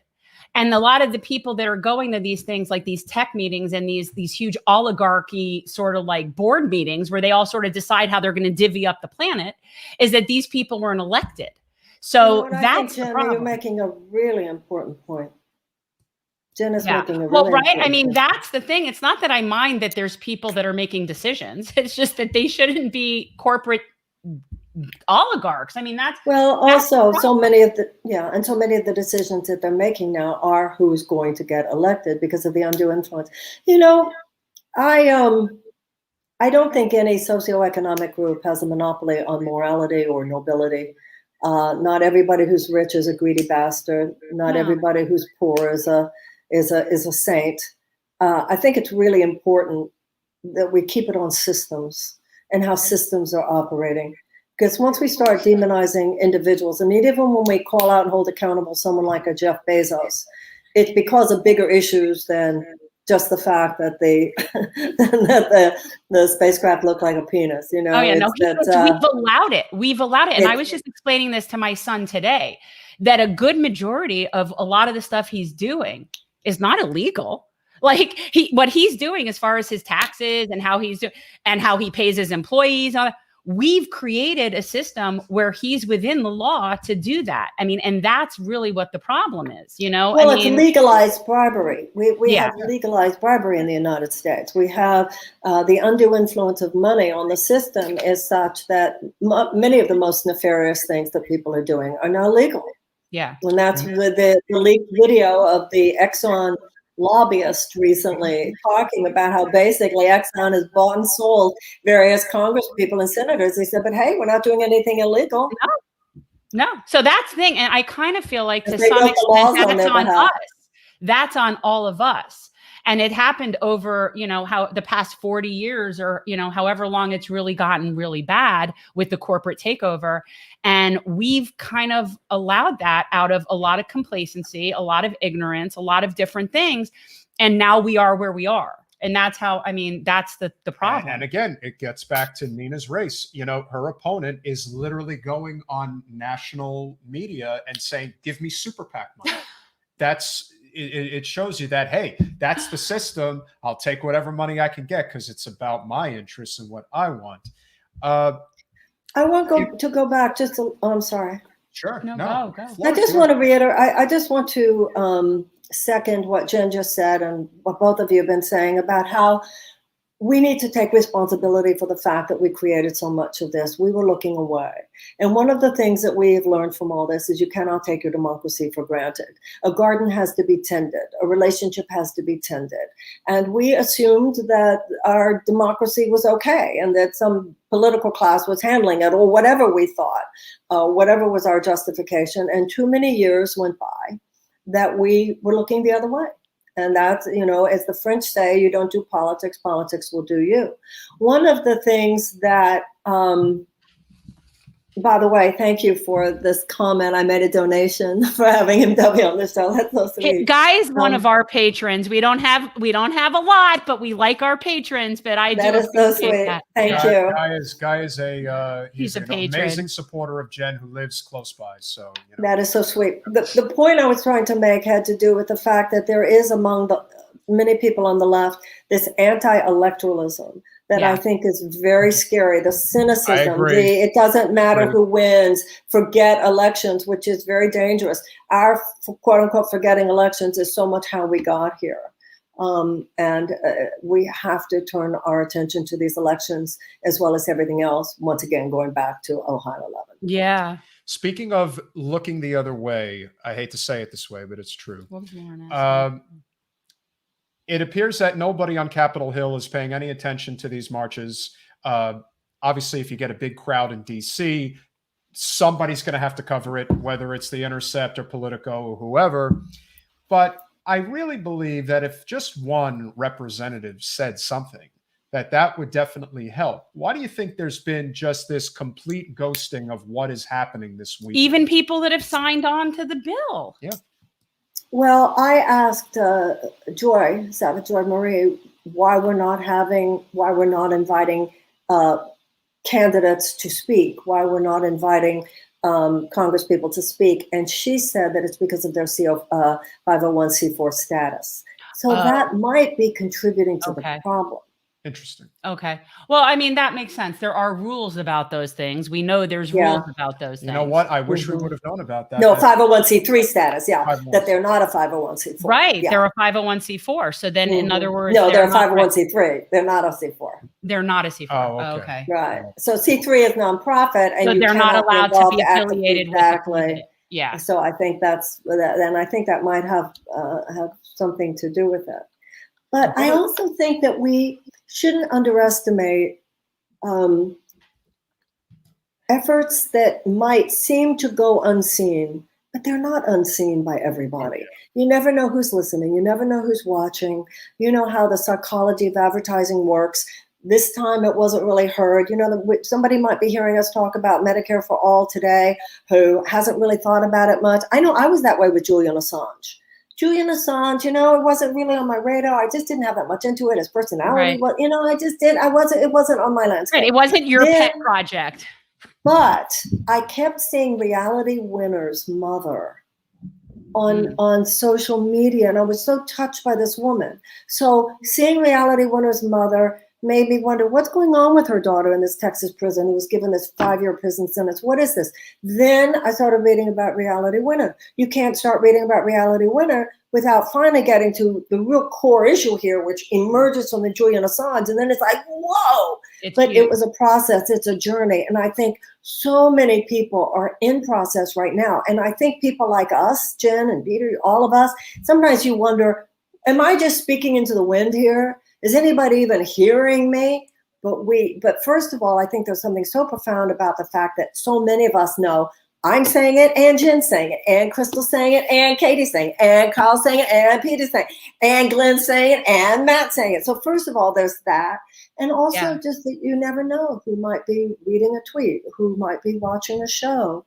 So that gives me great, great hope. I can feel we're part of a field of energy that I know is having an effect and that is going to turn into a profound, and I believe even a miraculous unfoldment in the United States, whether I get to live to see it or not, because I don't know how many years it's going to take.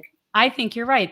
I say it when people say, what can we do? I'm like, we're doing it. This is the revolution. That's right. This is the revolution. And it's really interesting, but I see it. It's almost in my mind. I can see it like this sort of spider web. And I feel like every time I have on a different person, a different part of a coalition is being built. Every connection that's made between, even if I have 2 people on and they had never been on a show together, now those are 2 different audiences that are now seeing 2 different people. So it's all just building this web.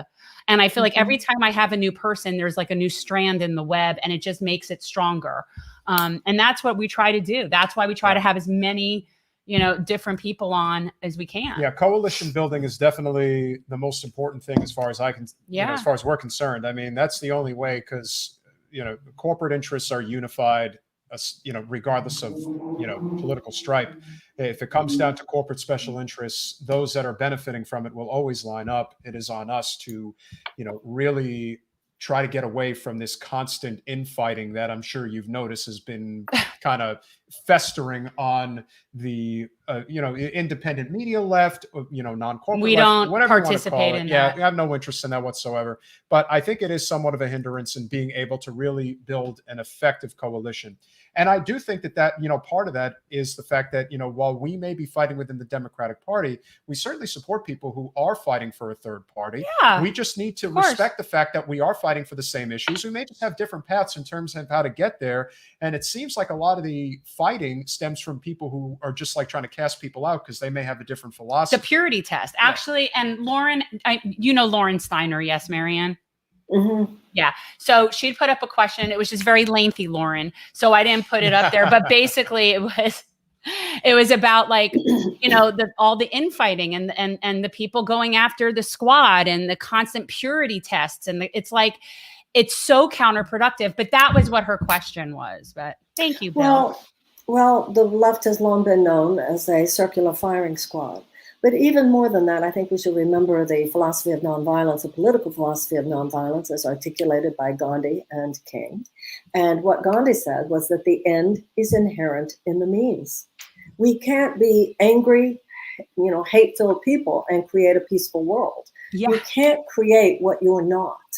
And so the process by which we do something is as important as what it is we're seeking to do, because everything we do is infused with the consciousness with which we do it.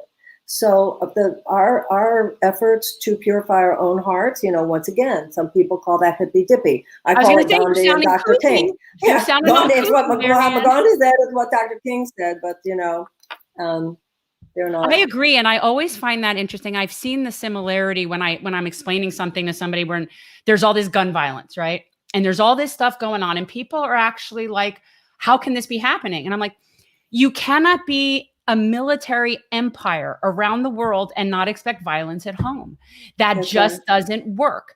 Violence begets violence." And it's amazing to me that people don't see the connection. And it isn't even just in the logistics of we're militarizing our police force. I mean, that's part of it. Which is a big part of it. It is. But it's this mindset of what regard you have for life and how you value humans. And now, so there is absolutely a connection to me about what we do overseas and the fact that our people don't have health care. These things are how we value people, or how we don't value people.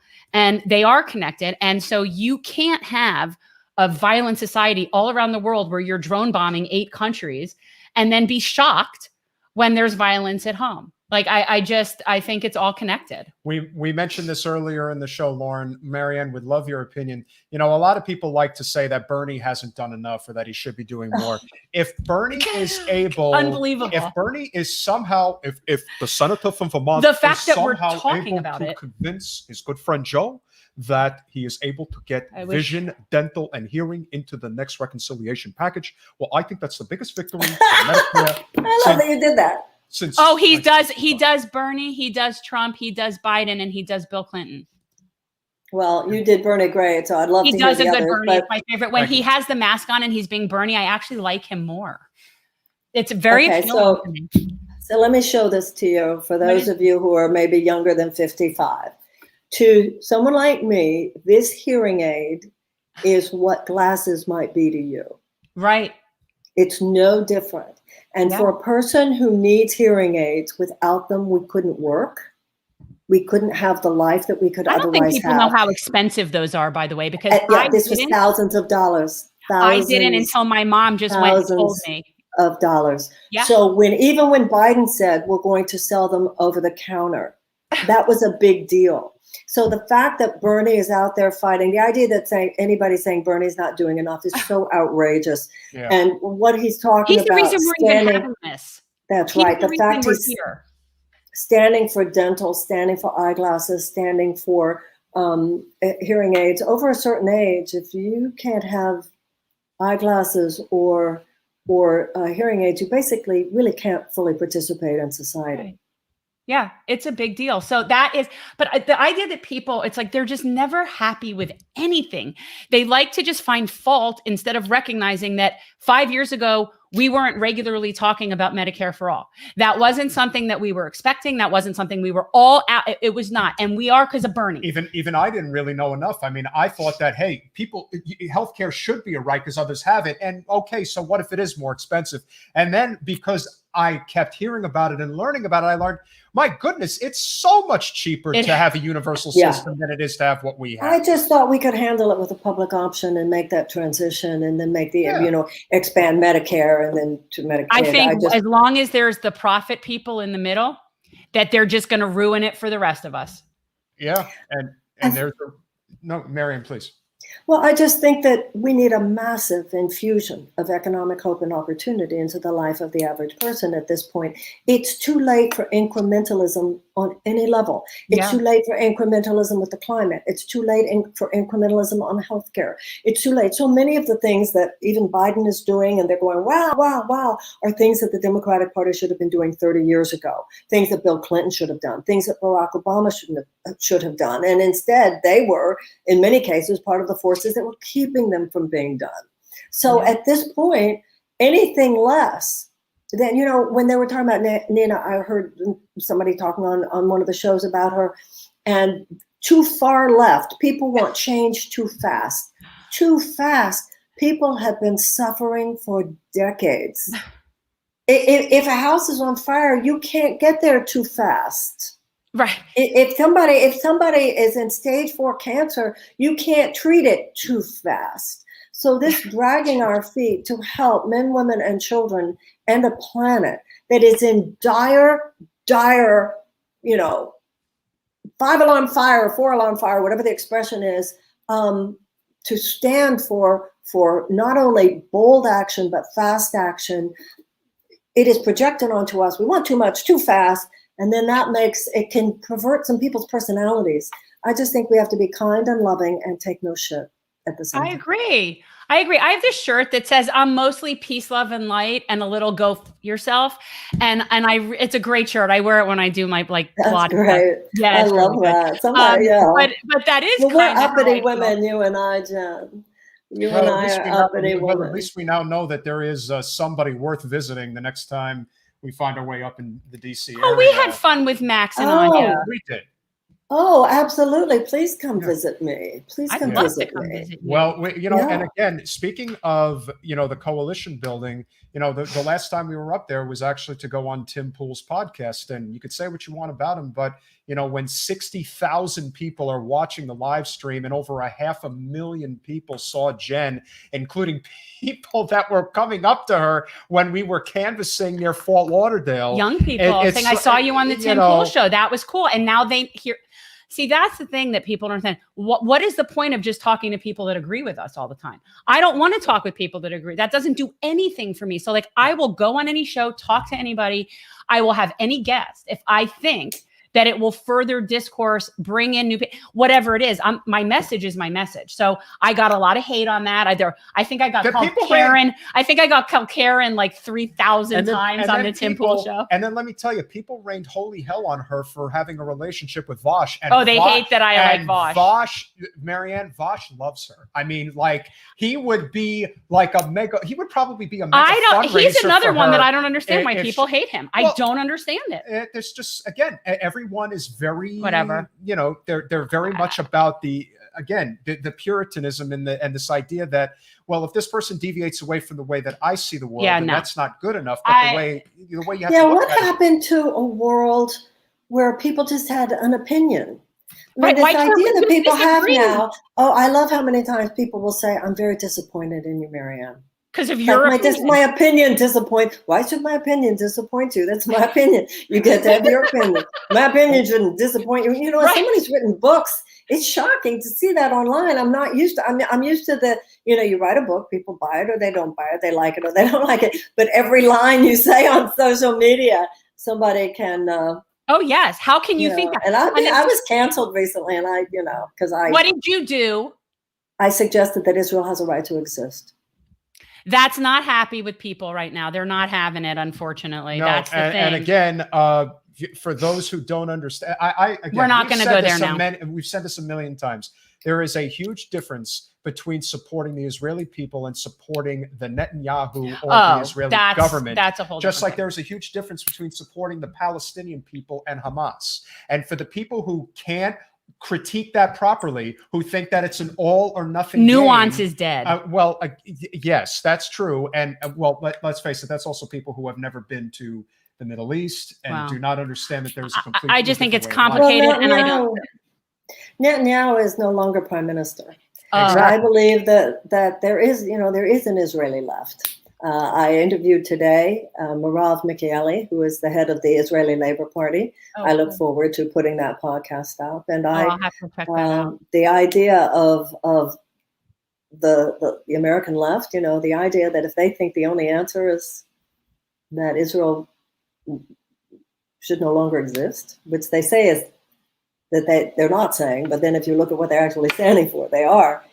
That's not going to create the changes that we need. But I think building bridges, talking about coalitions, the left in Israel and the left in the United States, there's a lot of conversation to be had there.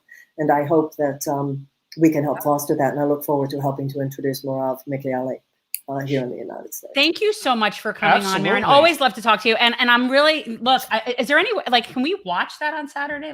I guess it'll be live. Something will be live. I don't know how that works. You're going to be doing one in Miami, right? No. How could you not be having one? Okay. Why aren't you leading it? Okay. First of all, contrary to popular belief on the careful internet, what you say. I am not the be all end all of all progressive politics in Florida. So in other words, everything that happens down here is not my fault. Wait, are you in touch with Joy Marie? It's a very complicated story involving our local progressives and in that organization, and it's a bunch of crap, and it's political crap, so and it's infighting, and it's nonsense, and it makes me crazy. But there's really nothing I can do about that.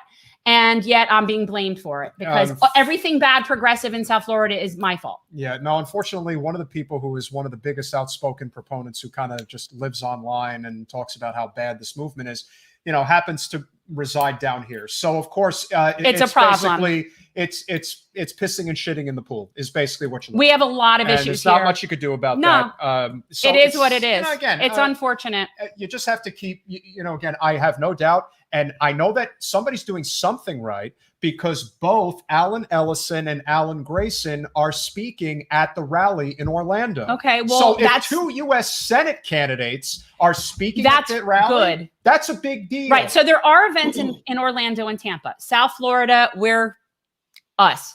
And it is what it is. And I was hoping there would be something, but yet there is not, which is why we have our outfits on for this. But yeah, it's unfortunate. I want to watch you. I'm going to see if I can. I'm sure somebody will be live streaming. Let's come on your show at some point. That would be fun. Well, absolutely. And in my book, you are the center of Florida progressive politics. See, this is how I got blamed.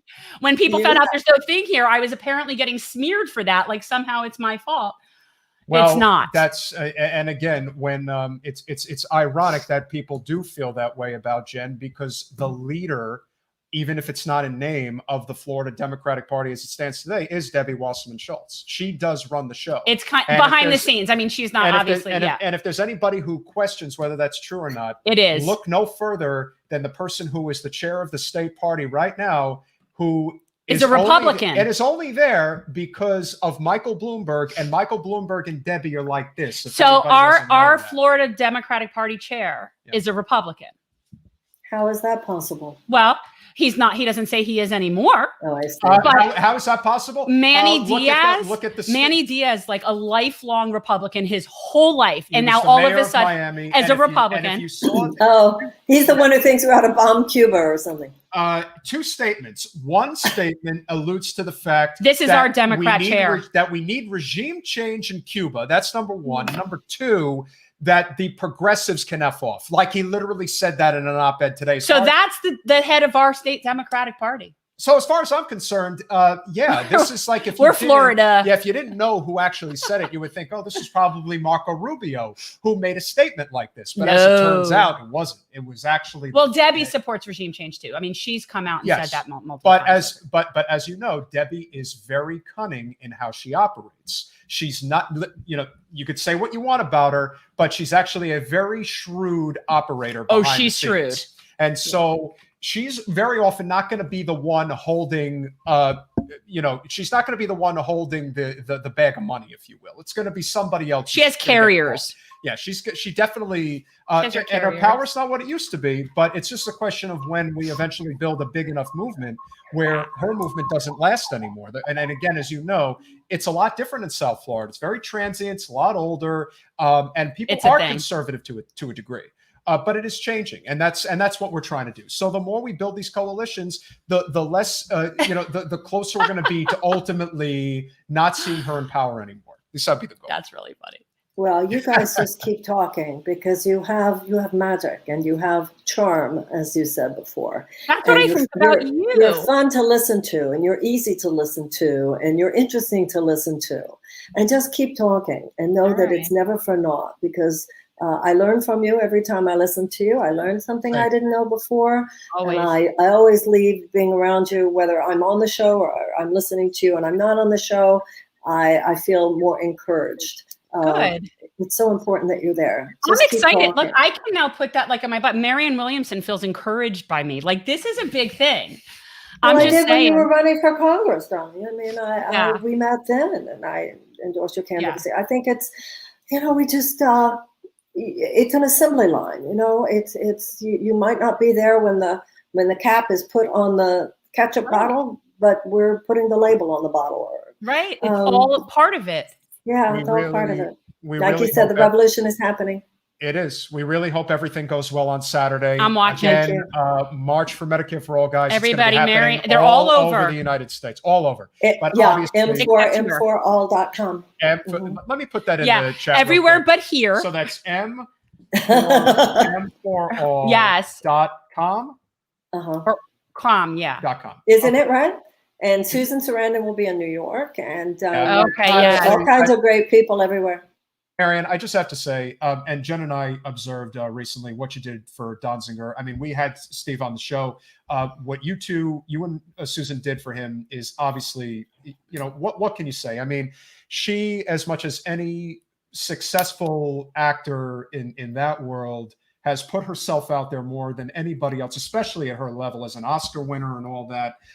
It really speaks to, how real of a person she is as well. She's amazing. I'm a huge fan. Please, it freaks me out that she follows me. I'm like, Susan Sarandon follows me. Yeah. M4all.org. Huh? I'm sorry that I misspoke before. M4all.org. Okay. Yes. You're missing. Right. Yeah. No, I got it right. Yeah, that's it. Yeah. Sometimes I get it right. Sometimes I get it right on the first try. And obviously this is goodbye for now, because we will be speaking with you again very soon. Thank you so much. And obviously again, like I said, hope everything goes well on Saturday. Break a leg. Yeah. Thank you. There you go. Thank you so much, guys. Keep it up. Much love to you. Thank you. We'll see you. Bye-bye.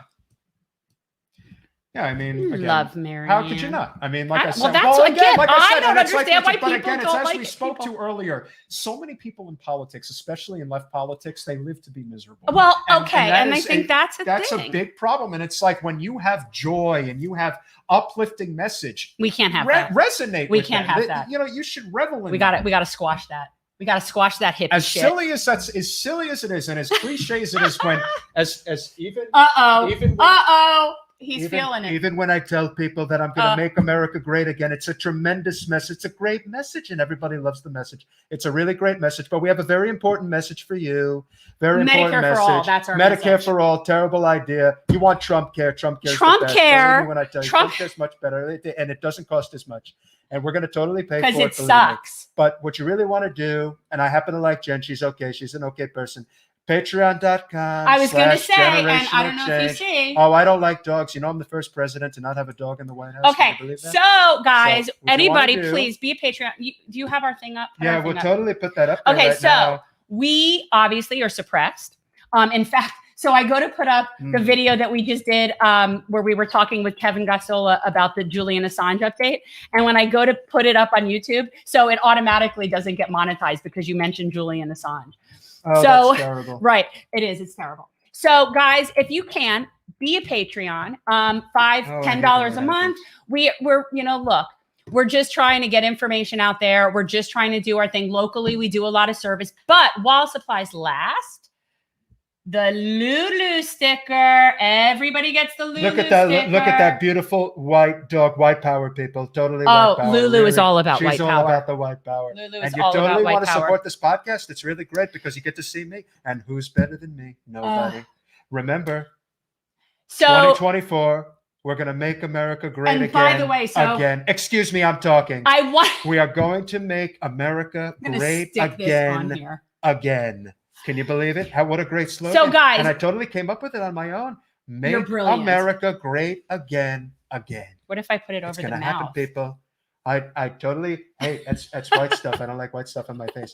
But I like orange. If it was So- orange, I totally would be okay with it. You are orange. But anyway, really appreciate your support. Get onto that Yes, website. and apparently- support, and you definitely want to get one of these babies right here. Yes, guys, and we actually But totally support Trump here, not Medicare. listen. Totally So bad. we now have I'll see you later. we now have 3 tiers that are 5, 10, and 25. Somehow I spelled that right, even when I couldn't see. I know shit. it was good. And guys, seriously, right now, if you guys sign up on Patreon, you'll get your Lulu sticker. $5 supporters get the hemp bracelet. $10 supporters get the jersey, and the $25 supporter gets it all. We are going to be having our members only Zoom meeting at the end of the month. People don't usually come, so it's basically ends up being our staff meeting. Who are we having on the podcast on Monday? Oh, this is very interesting, people. Coming up on Monday, hold on. On Monday, we will be having Tara Reid. Tara Reid is going to be our guest on Monday. We're going to be talking with her about the consequences of speaking truth to power. We She like has to a do book, that here. And we will be talking about that. And Yes. we are also going to be interviewing Raymond Adderley. Let me talk about Raymond Adderley for a second because I have to. And shout out to Fort Lauderdale High School. I think there's something in the water over there that creates these exceptional students. Yeah, I don't for know real. what it is. Big time. It's an Elijah Manley. I don't know. It's the whole group of them over there. So we'll be speaking with candidate Raymond Adderley on Monday. He is 17 years old. He's running for school board. Yes, he will be 18 at the time that he would need to be in order to be on the school for the election. And I've met this kid, and I got to tell you, people, this is the future of this country. These are the kids that we need to be giving the platform to, that we need to be handing over the keys to the castle. We need to be training these kids. So like all these congressional people that are sitting there forever and a day, it's not the right way to go. We need to be mentoring these kids. These are the people. So guys, check, this kid's amazing. Whether or not he wins the school board race, I don't know. The kid's got a huge future. I'm telling you, Fort Lauderdale High. There's it's something not- about that school, man. They're it's not breeding. gonna They're let- breeding some seriously It's competent definitely, kids. Yeah, it's definitely not going to last. A lot of the people who are just standing in the way. I mean, what do you think? Guys like Raymond Adderley, Elijah Manley, Stephen Meza, you think they're going away? No, it's just a question of when they get you. Oh, those are. I'm 'cause telling it's you. coming. Yeah, that's the thing, people. It would behoove you to recognize that this is happening sooner rather than later. Correct. But it would only serve us all better if, as the older people, I loathe referencing myself as the older people, we take it upon ourselves to mentor and really pass the baton to the younger people instead of like clinging on for dear life until we're 84 years old and die of prostate cancer. Definitely don't want that to happen. But just saying. Look, support the marches wherever they are. Yours all is over the inside out, United by the States. way. It is? It is, but that's okay. Uh, I actually like the way, because the fists are next to each other. Oh, Whereas if you had wow. yours the other Yeah, way, it that would be actually- wrong. Well, that But you actually see does how look my good. Medicare for All is forward and yours is Yeah, not. well, you know, It's inside out. of course I'm So, and fool. of course, Real Progressives. These guys are awesome. They're Yellow Vest Action. Remember, if Yay. you are a patron, I always say Sure. Patreon. no, it's Oh, okay. shirt. We don't really have these yet, so we Yeah, shouldn't we be don't. advertising Well, them. people might ultimately want them. So They I might don't want know them, if but they we don't have have them. them. So, guys, check out our show on Monday. Do we have anything else interesting coming up? We're doing Taco Tuesday beach cleanup Yeah, that's on Tuesday. on That's gonna be Tuesday. We're interesting. doing it a week early because we're going to be in Cleveland. I'm assuming that's why you're doing that. Yeah, definitely, because we're going to be out of town. And Why else we would weren't you able be to do the doing one at it? the beginning of the month because of the big storm that came through. But nonetheless, yeah, that's So we are going to be doing Taco Tuesday on Tuesday, guys. I want tacos right now. Are we Taco sounds going good. on Katie's show? I'm waiting to hear, but I think yes, I'll be going on at 10 o'clock. I don't know if it's you. I Okay, don't know. fine. It could be It you. doesn't have to be me. I I'm don't soon for me know. to get I home. don't know. So yes, it looks like in another hour or so, I will be jumping on the Katie Halper show and chatting with them a little bit. I think she's having Lee, and I don't know who else is on. Lee and Lee Camp. Yeah. And I think it might be Tara. I'm not sure. I don't know what that'd be Katie fun. has. Katie has a, Katie's got, Katie can get anybody at any time. Katie can pretty get much. anybody, and she runs a long live stream and always has like a really good, she's got a really good rapport with like the revolving guest thing. She's really good at that. Katie's definitely she is the she Yeah, everybody is- check out the Katie Halper show. Yeah, Katie's the connection to basically everybody within the movement. I would say. Well, she's just, you know what? Because she's really very like approachable and nice and smart, and she's got it going on. She's the full package. Yeah. Check out the Katie Halper show. And become a patron. become a patron. For generational change. Lulu One sticker. more time before we go off the air. Lulu We sticker. really, yes, we're talking about you, lovely lady. She's just sitting, chilling. Yeah. And right now she got her hair cut, so she really does look like this right now. Like her Really little does. ear pigtails. So for anybody who can become a patron, it obviously helps us a lot, and we certainly appreciate your support tonight. Hope you guys enjoyed it. We'll be dropping the videos relatively soon, and we will see you on Monday. Medicare